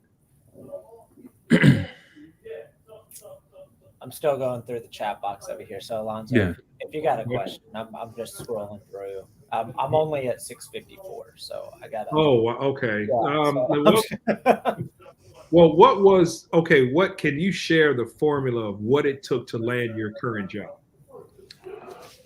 Hard work, not giving up, making a lot of mistakes in the beginning, asking for help when I needed help, and being an active participant in class. I think those are some of the key things that rattle off in my head. What was that first one that you said? Not giving up. Not giving up, being very resilient, is I think is what got me here. Honestly, and then the last one was reaching out, communicating, and reaching out. And that's the thing with reaching out. It's like it talks about teamwork, right? You can't do this by yourself. That's why we have the community. Leaning on Mike's and Chris and Alonzo's expertise when I got there to be successful was very impeccable to my success. And then taking the effort to find the program after like I said, being rejected so many times when I applied to like a crazy amount of jobs. Like I remember when towards the end of my first program, they were like, you need to be applying to 5 jobs a day minimum. Mm-hmm. And I've heard crazier numbers than that. It's like, what? I'm saying 5 to be polite, but I think it was more like 15 or something like that. But yeah, so basically a shotgun approach to getting a job, right? And that was draining. Like, okay, I'm about to get on here again and try on Indeed and LinkedIn and just keep hacking away mindlessly without any like true intentions of trying to land something that I truly desire. I'm just trying to get in, and that was very painful because there was like probably like 3 months of that. And then I came here and the approach was completely different, and that's where it kind of leans over to determination to take it to even after failing so many times to take a different approach and willing to listen and take the guidance, because I'd be like, I've done this already, I don't want to do it anymore, I'm tired of applying. Well, Mike's like, we're not even applying, so relax about that one. They're gonna find you. They're gonna find you. And when it came to that landing the current job, and then don't get into any specifics, but what was the generalities of your interview process? The interview process. So at first I thought they were being tough on me because like my interview process took a very long time, right? It took a very, very long time. I had 5 rounds of interviews and I was like, dang, like I think they're giving me the cold shoulder. I don't know what's going on. And then I got inside the organization and I'm like, wow, they did a really good job of hiring me because these guys are busy. Everybody's flying to different parts of the world, meeting different people. Their schedules are pretty tightly booked. So trying to get on par with trying to get hired was the elongation period. I understood it. I understand it now that I'm inside. But just to go over the general synopsis, it was 5 rounds of interview. A lot of it was just getting a feel to get to know my personality, my past experiences.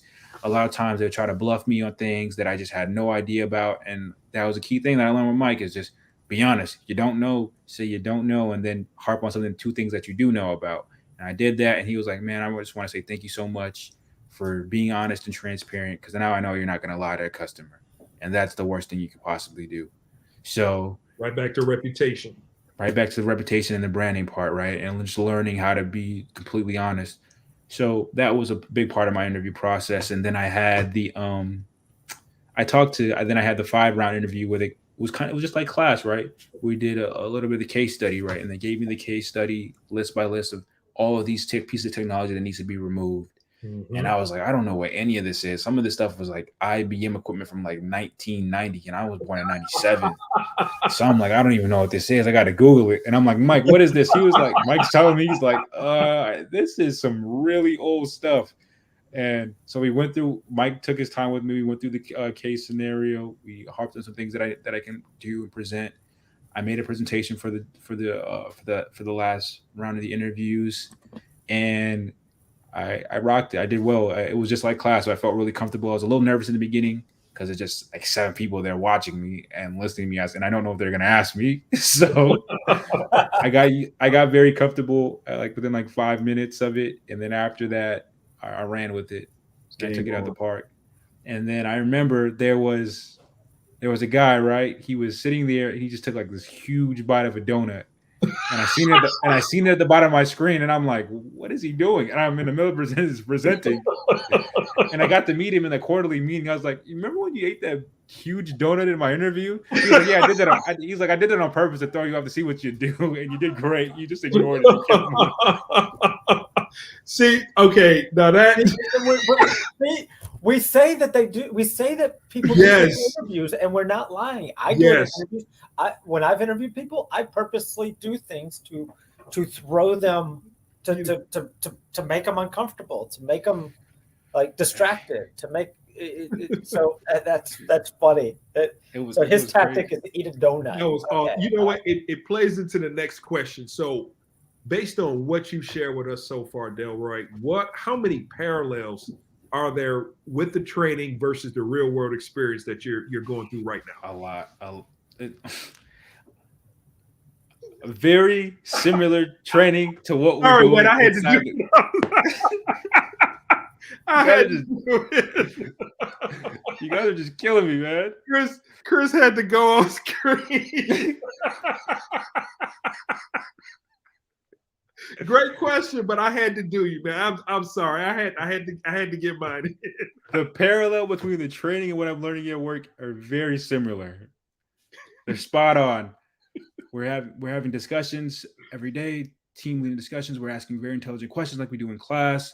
We're trying to figure out how can we help the customer improve from a business case scenario. And yeah, it's very similar, very, very similar, spot on almost. It feels like work is very similar to what I got in from the lectures. I guess it seems like to you, it was really satisfying because when you started at the beginning, you got a bad rap on dealing with someone else's whatever that they were doing. And then you came here, you went, you did the work, you went through, you had your highs and your lows, but ultimately you came out successful. And you can look over your shoulder and say, everything that I went through prepared me exactly for what I'm living my life for right now. Exactly. It's very similar, very similar. Even down to like the work that we do, right? You know how the work was basically determined on, you got to put yourself to do that work. Yeah. It's very similar here. They're going to give you some piece of information for you to dive into technology that they want you to get a good feeling for. And it's up to you to take the initiative to make the relationship with the channel, with the channel sales and with the channel sales guys to figure out, hey, how do I access you guys' platform to learn about your technology and the services that you guys provide? That's why it's very dependent and very consistent to what you guys are doing here as well. That's awesome. What did I miss? I missed something. He was just sharing his skills a lot. Okay. My computer did something crazy. So I heard you asking about the skills. I heard you ask about skills before, our skills from our training versus what he's actually doing. Yeah. And then I saw his face, and then my we're discussing the parallels of what the training is versus his day-to-day life today, and it's just fully aligned with what we teach on a daily basis. And a lot. See, he said what?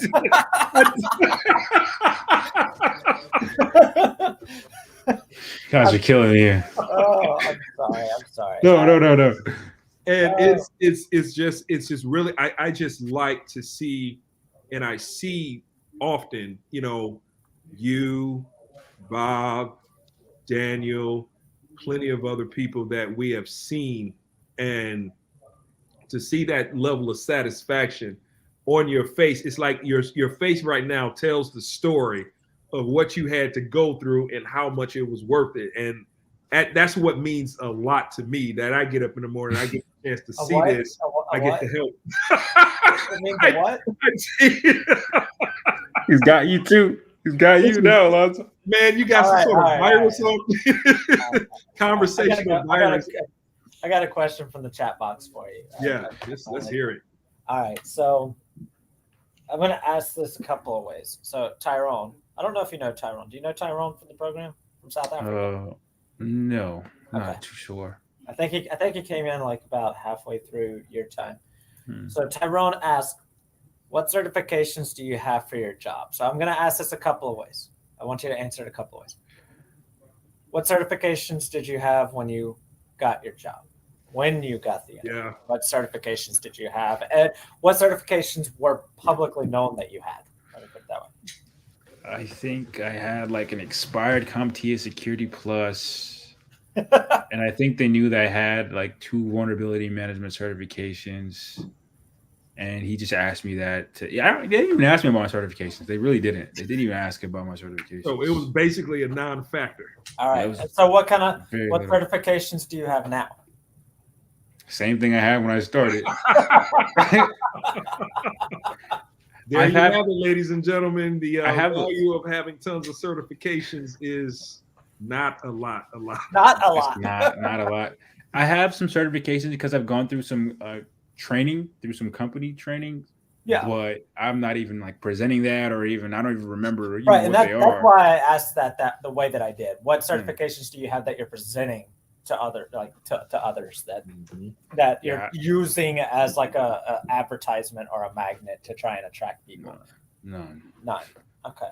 I'm picking up stuff as I go along because it's a part of it's like walking through your park, like you got a little dirt in your shoes. Now it's just like you keep moving. It's not a certification that you're gonna just, hey, I got this now. It's more like I got it because I went through some training.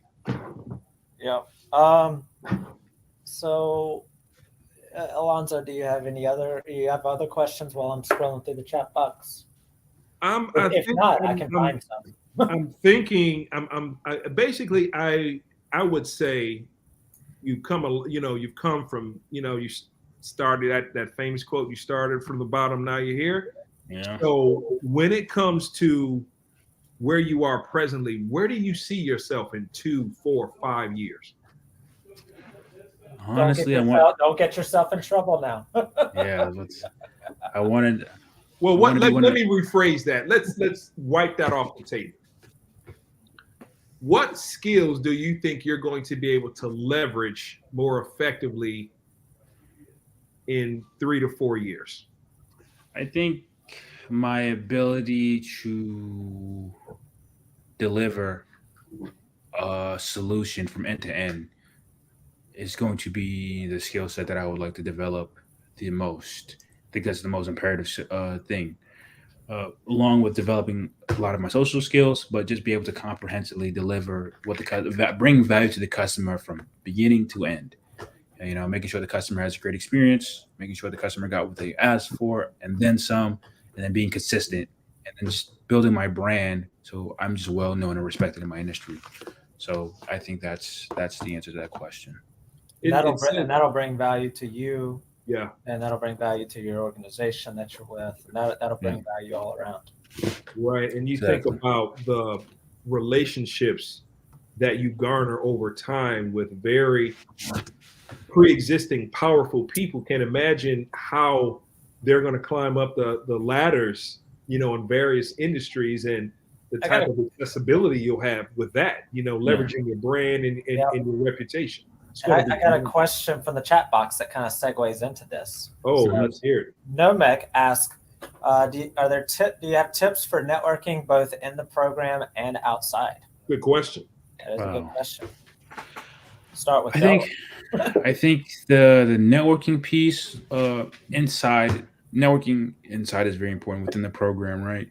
So just being able to communicate with you guys. I think the leadership of the program. I think being able to communicate very well with the senior people, the more senior students that really have a good feel for the program and they're right on the cusp of finding a job or landing a role. I think that's very very important to kind of mirror them and then communicate and network with them a lot. So that's from inside the program. Also try to build a very good relationship, like I said, with the leaders of the program, because they can help you out a lot, and then kind of figure out what does everybody else do in the program, right? Get to know your neighbor a little bit. So, because you'll have some professionals that are already in the industry, you get to talk to them and get a little bit of knowledge from them.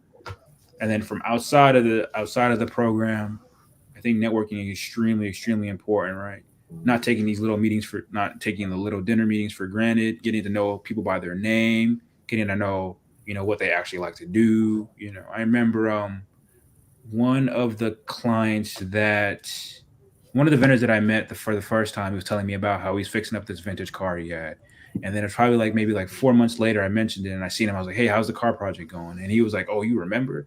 And I think, now he's like, now we're just cool. He's like texting each other on LinkedIn and stuff like that. So it's like involved into a real relationship. And I think that's a very important piece of the networking side, like kind of remembering their name for sure, and then remembering like a piece about them, like where they grew up at, when they mentioned that to you. So I think that's very important from the networking inside and outside.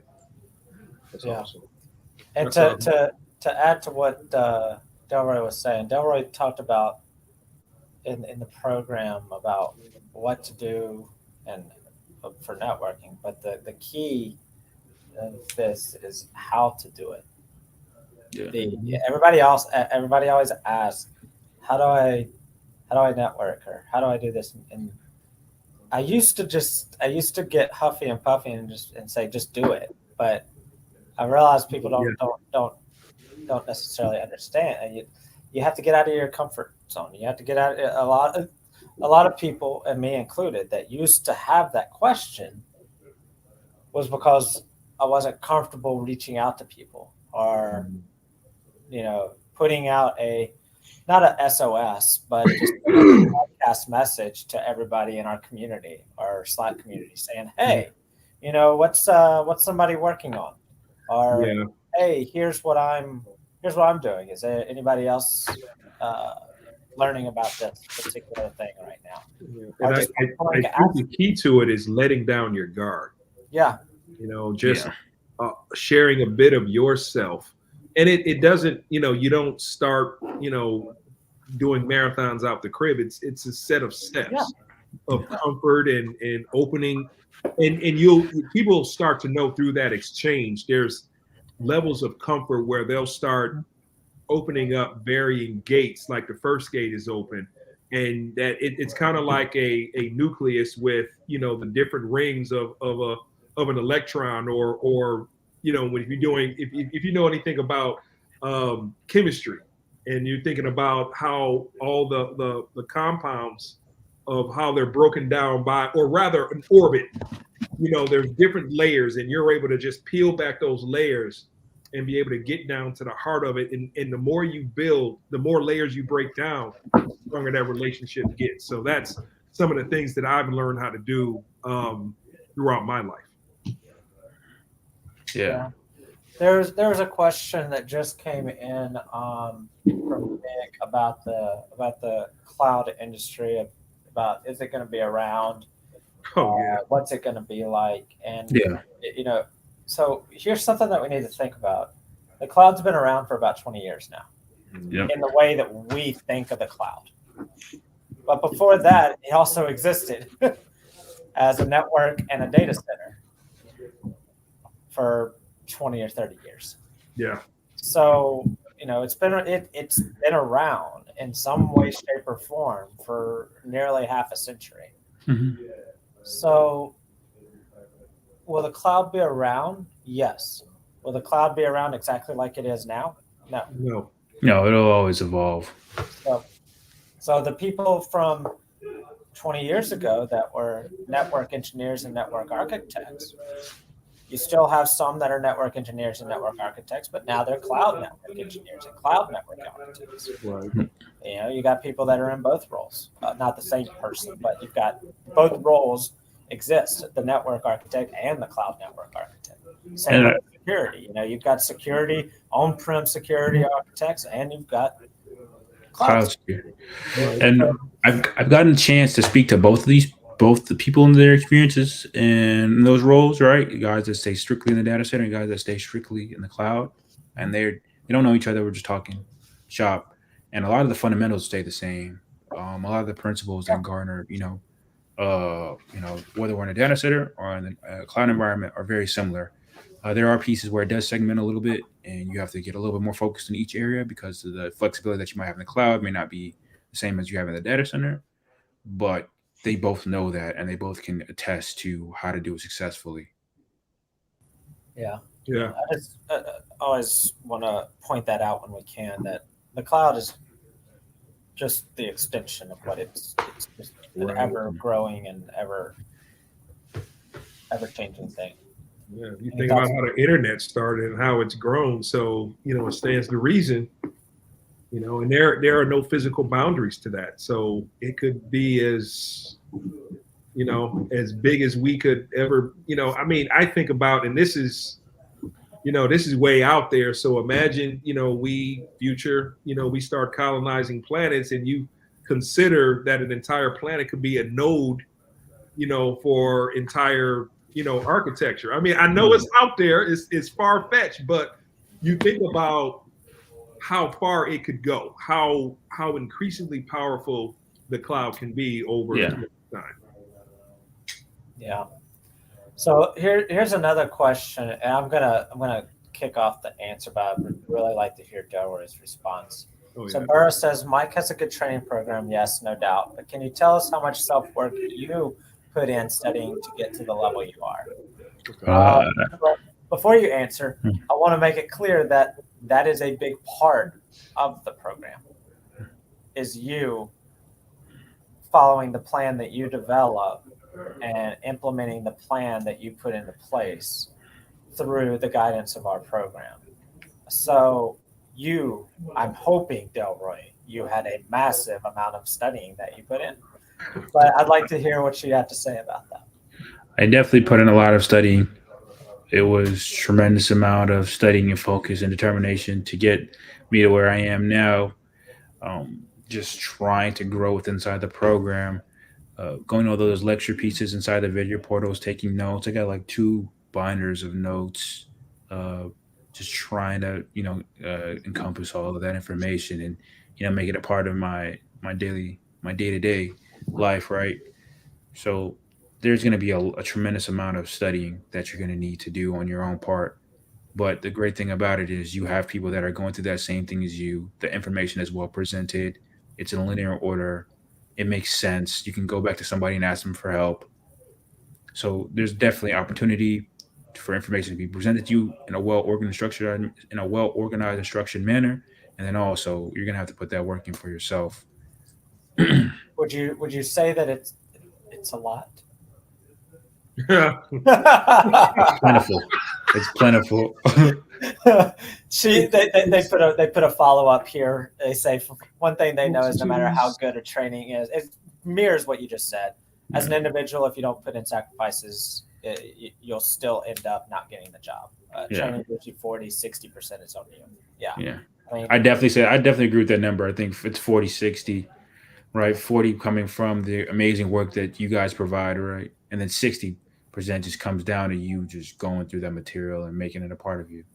So you got to put that work in. Definitely. Yeah.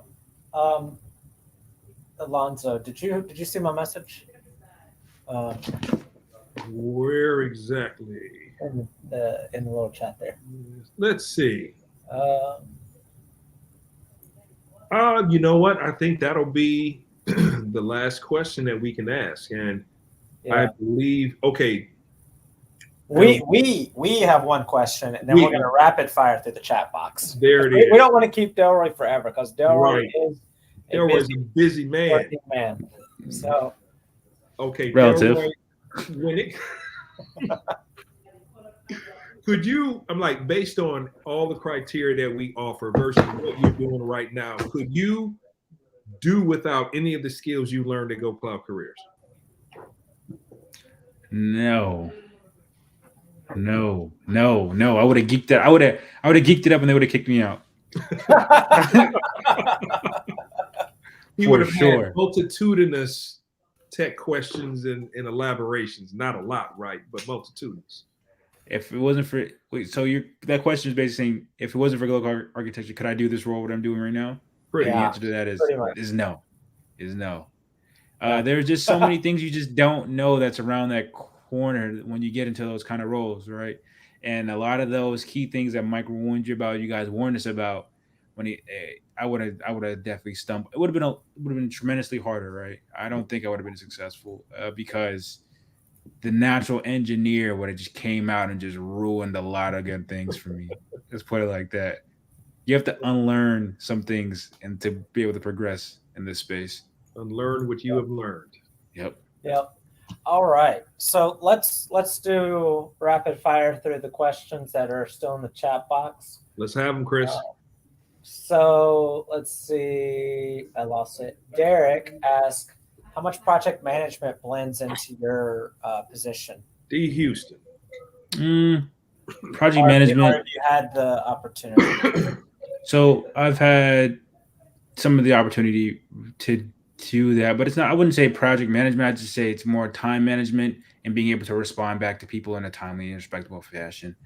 You don't want to take on too much and get distracted and not be able to provide good value to everyone, to everyone, whether it be a customer, whether it be a vendor, whether it be your teammate. So there's a good blend of just accountability for yourself that comes along that plays really good into this effect. All right. So Burra, with great questions tonight. Oh, What is your biggest challenge that you face at work? The biggest challenge I face at work, I think getting more comfortable with leaning into my team because you just don't know them yet. You don't really know how helpful some of these guys are, and you got to kind of like you said earlier, take down your guard and ask for help and get help on certain pieces of technology. Then you meet a lot of new people, right? So it kind of feels weird when you meet somebody brand new and the first thing you do is, hey, can you help me with this? You're asking them for something off the bat before you get to know them, but that's fine in the space. You're just trying to improve and get better. So that's definitely one of the challenges that I think I've had to face. It's just getting over that, hey, I need help, to someone that's brand new to me. Yep. So Bryant says that their background is in sales. So I was wondering if that would be a good role for me.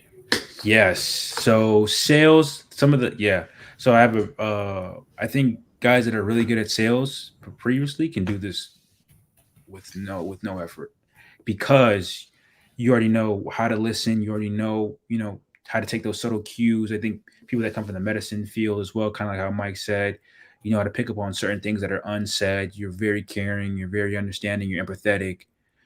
So sales is very, very important. I think sales can help you tremendously. And I'm not saying go do sales and then come here. I'm just saying if you got that experience in sales, you're in great shape.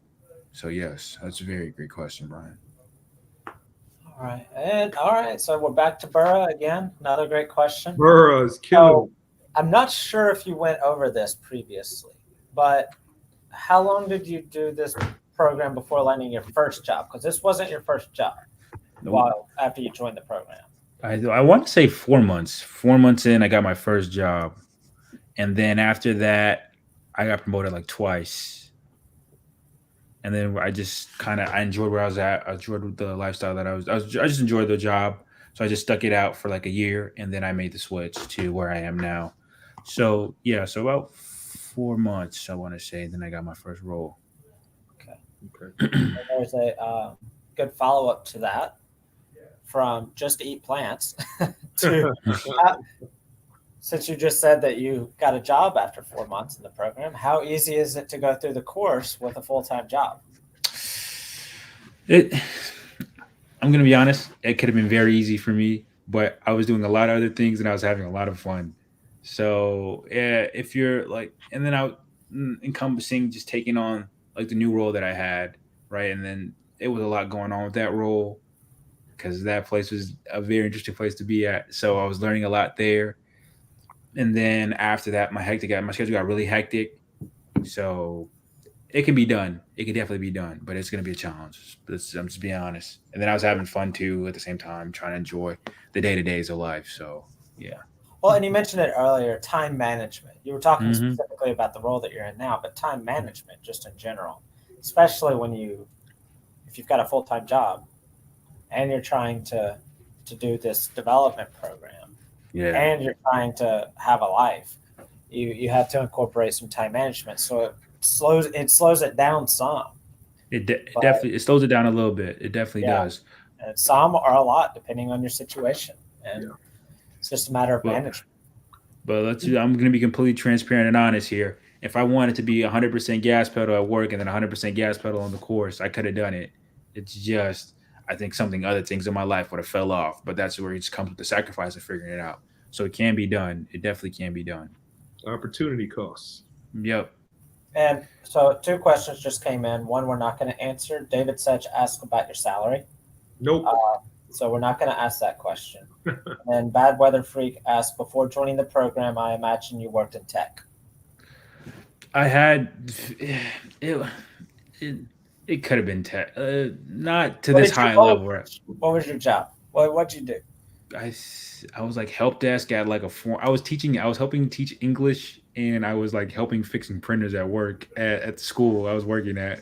That's the same type of tech that I did at a hotel when I worked at a hotel. Exactly. So I was fixing printers and teaching English. So I guess you can count that as technology. And then after that, I worked for a voting company doing something completely different than that. So, all right. So you did not have a cloud role or a tech role. Like, would you even classify yourself as a full-time help desk? Did you ever have a full-time help desk role? I would. It says that on paper, but to be transparent, I was teaching more English than I was fixing printers. I was just helping. I was helping my friend do whatever he needed to get his business going. So I was just helping. Yeah, that's cool. So I wanted to. I just wanted to address those. Those 2 just came in. So I wanted to address those. So, and immediately before doing this, you were an EMT. Correct. That was an EMT. So that's what you were doing when you decided to. So even if you had been in tech, you weren't in tech when you decided to do this. Right.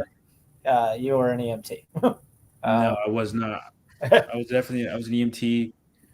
Yeah, that was interesting. That was interesting. I'm sure there's stories to tell. Yeah, man, I see an ambulance go by. Like I'll be driving. I'm like, thank God. Oh, all right. I'm going home before 8 o'clock tonight. That's for sure. Man, far and removed. A lot. Here we go. Alonzo, I'll let you read that one while I. This is by Reggie Bonifon. Trying to make a career change into cloud.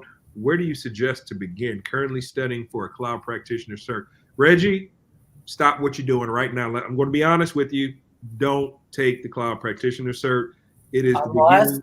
Unless you're in a position to have a free voucher to take that. Then if it's free, you take it and then you jump to the professional. Exactly. But I'm going to tell you, I took a practitioner years ago.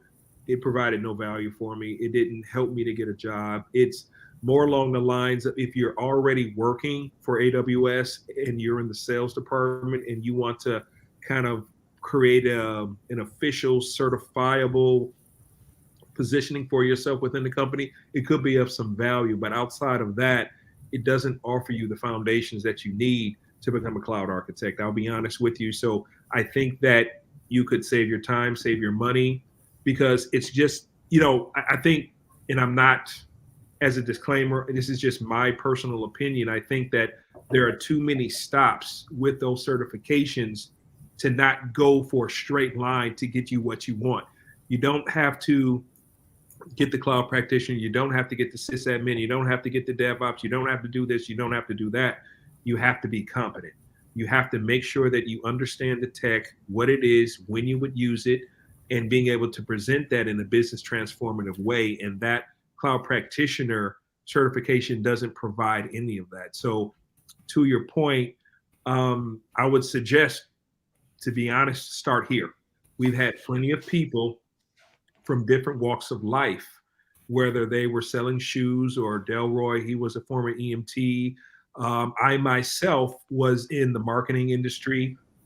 We've had former landscapers, and through the program, you're going to be able to be transformed from the ground up because you don't require any prerequisites from tech. You don't require a certification from tech. You don't require a degree from tech. We just want your determination to come here, do the hard work, go through the process, and come out as a cloud architect. So I hope I've been, hope I answered your question. And real quick, Real? Was that for me? Was that for me or Alonzo? That was for Alonzo. I'm like, That was okay. probably me because I know I can verbalize, so I'm glad that he stopped me. What's your thoughts there, Delroy?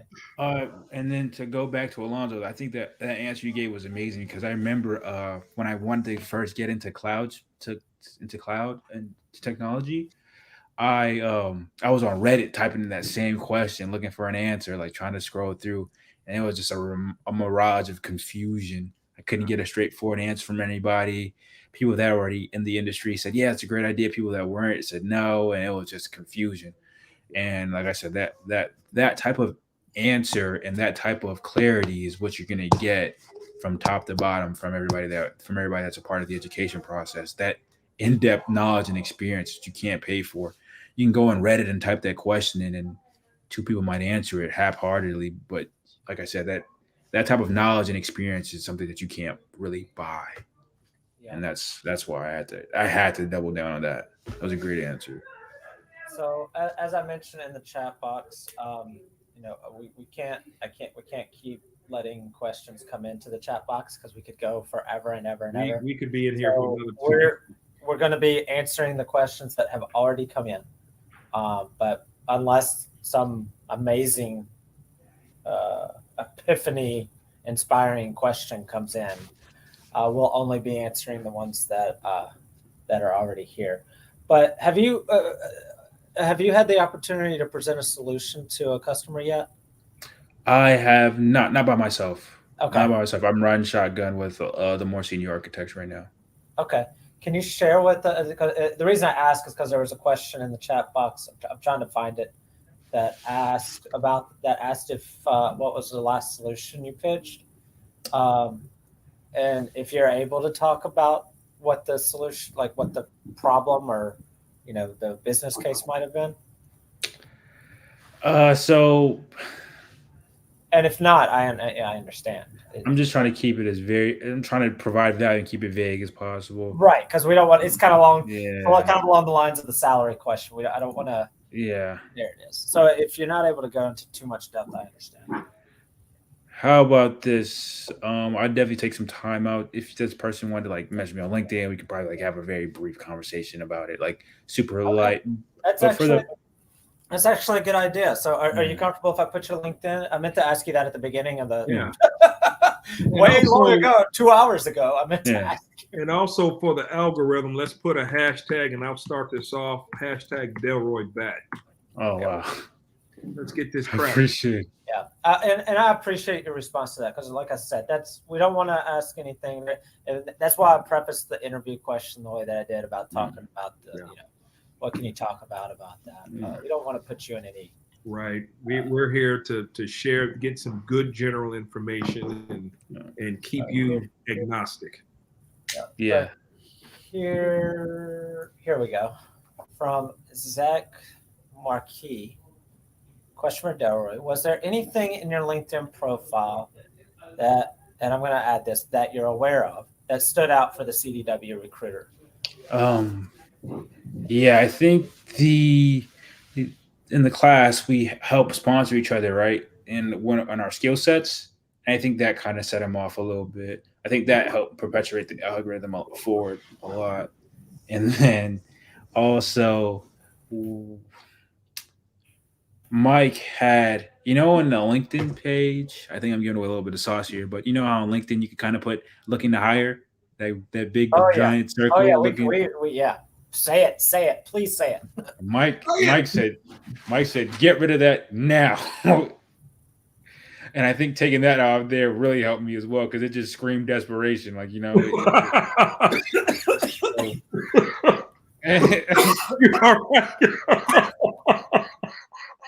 It just screams desperation, and no one wants to be. You okay, man? I'm good. Okay. I'm good. Yeah. Can we get I'm with you 100%, and I'm glad you brought that up. I'm just going to put it out there now. You're probably going to hear it from Mike or somebody or all of us here in the near future. Anybody that might be affected by any of these employment decisions being made by Facebook, AWS, whoever, Twitter, do not go on social media and say I was just laid off, or I was just let go, blah, blah, blah. But do not go on social media and say that, because the perception from hiring managers is that if that was you, then there was a reason they chose you over the other person to let go. So don't do that. Same concept with the whole open to work thing. The perception. It's the perception of why is this person in this position? Desperate for this position. So Right. those are two things I think: the sponsorship that everybody helped with in encompassing your skill set, and then also removing that window off there was another piece that I think really helped move the needle forward for me. Yep. And I put his LinkedIn in the chat box there for everybody. There was another thing. I think I'm giving away some more sauce if you don't mind, Chris.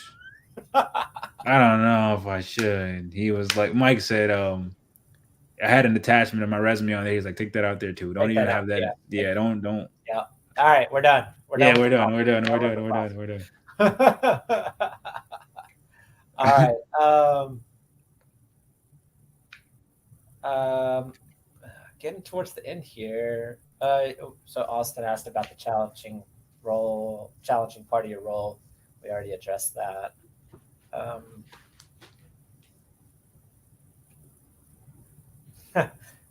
LK asked, what part of Georgia are you located in? I'll leave that up to you. Atlanta. Atlanta.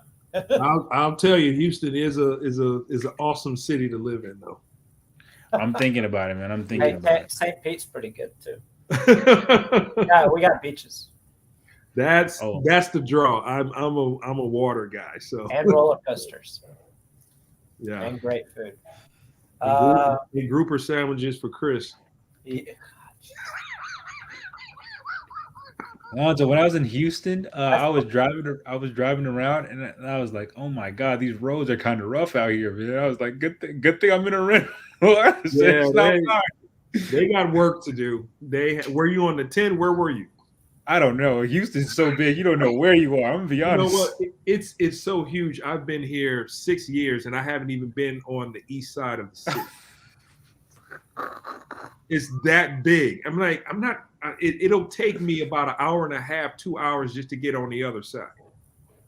See, it takes me an hour and a half, 2 hours to get to Universal Studios and Disney World. So, come on. Yeah, I know. Chris and Mike, they're selling it for me to get down. They're selling it. And I'm buying it too. So recruitment. I like it. So all right. So Stuart asked about opportunity cost and which industry cert is best for a cloud architect. Could you put that up for us? Yeah, that's a difficult one for us to answer without more knowledge, like more information about you and your what's your path? When is your path? When you want to execute? It's a lot. I think that question hits more along the lines of what do you want to do, right? Yeah, what do you want to do in cloud architecture? Do you want to be, and then once you can answer that question, this question is going to be hard to answer if you don't know. Yeah. But once you get into the class, you start getting a feel for it. You'll start figuring out, okay, this sounds interesting to me. This is what I want to do now. Like security, databasing. Networking, IMA. But also, don't make the mistake of getting stuck on a certification. No, please don't. Keep going. Delroy is just one example. There's plenty of examples. Bob, are you still in the chat box? Bob, if you're in the chat box, what certification do you have? Yo, Bob. What's your cert? Plenty of examples, but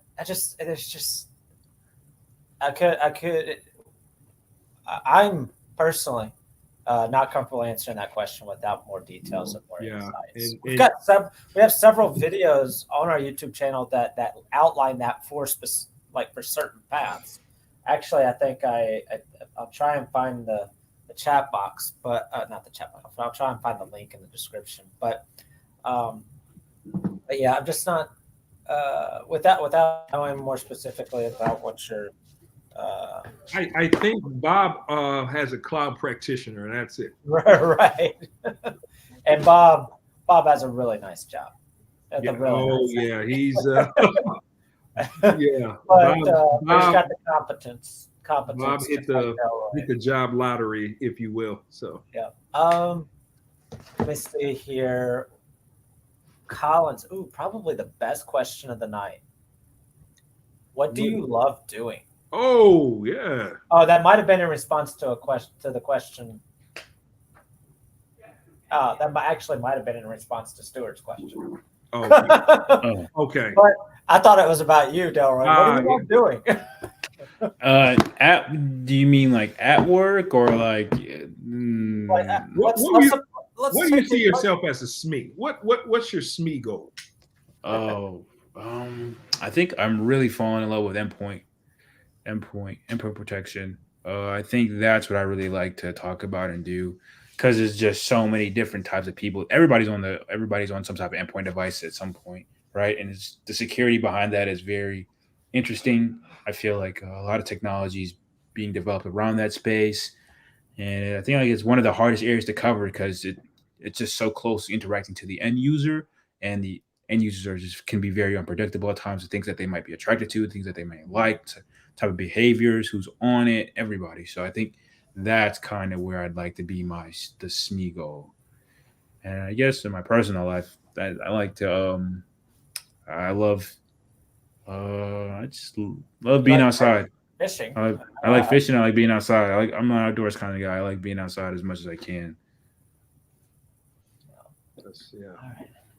I can't find this video, but I can find this blog. I believe I spoke with Nick. I think I spoke with him earlier today. Awesome guy. All right, so I can't find the video fast enough, but I found an article here about bots. All right, I got rid of them. But yeah, here's a blog post about certifications. It's just that isn't sponsored by AWS or another lead certification provider. Exactly. I think it's got some Cisco and maybe some Linux certification, but those are industry leading. You want to do networking, go with some Cisco. Yeah. But I don't think I've got any more questions. Just making sure that no really good questions came in after the cutoff. No. Yep. So I don't have any more questions. So I want to thank Delroy for joining us tonight, and I definitely want to thank all of you in the chat box for joining us as well. It's definitely been an exciting show. Love hearing from Delroy and our other alumni about what it's like for them out there in the real world. So, Delroy, do you have any last words that you want to share with us? Just if you guys are thinking about it, I think you guys should, really, take the consideration to, enroll. Also, I think if you're in it right now and you're having challenges, I think you should definitely reach out to get as much help as you can, and then continue to move forward. The opportunity is going to be there for you to be successful. You can do it. And once you get there, it's a very rewarding feeling, right? I know it can be very challenging at times, but you can definitely do it. I think just talking to everybody as a whole right there. And and participate in class, right? And when you get into those lecture mode, give Mike a run for his money, or give Chris a run for their money, right? Ask questions, be a part of it, and just talk. Just engulf yourself in the classroom as much as you can. That's going to really sharpen your skills and break some of those catalysts of fear, or I don't know if I'm good enough. As soon as you start asking questions, as soon as you start helping, that's when you start forgetting about those things. Mm-hmm. Yep. Well said. Yeah. All right. Any last words from you, Alonzo? Well, as always, Delroy, it's always good kicking it with you and getting that knowledge and sharing your accolades and talking about how you started and where you are right now. And of course, it's always good just being with the Go Cloud Careers community. Anyone who's not a part of us, it's already been said, we'd love to have you as a student. Come learn with us, come be a part of this community and grow to become a great cloud architect. And just overall, everyone have a great week. And we're looking forward to seeing you all again soon. Right.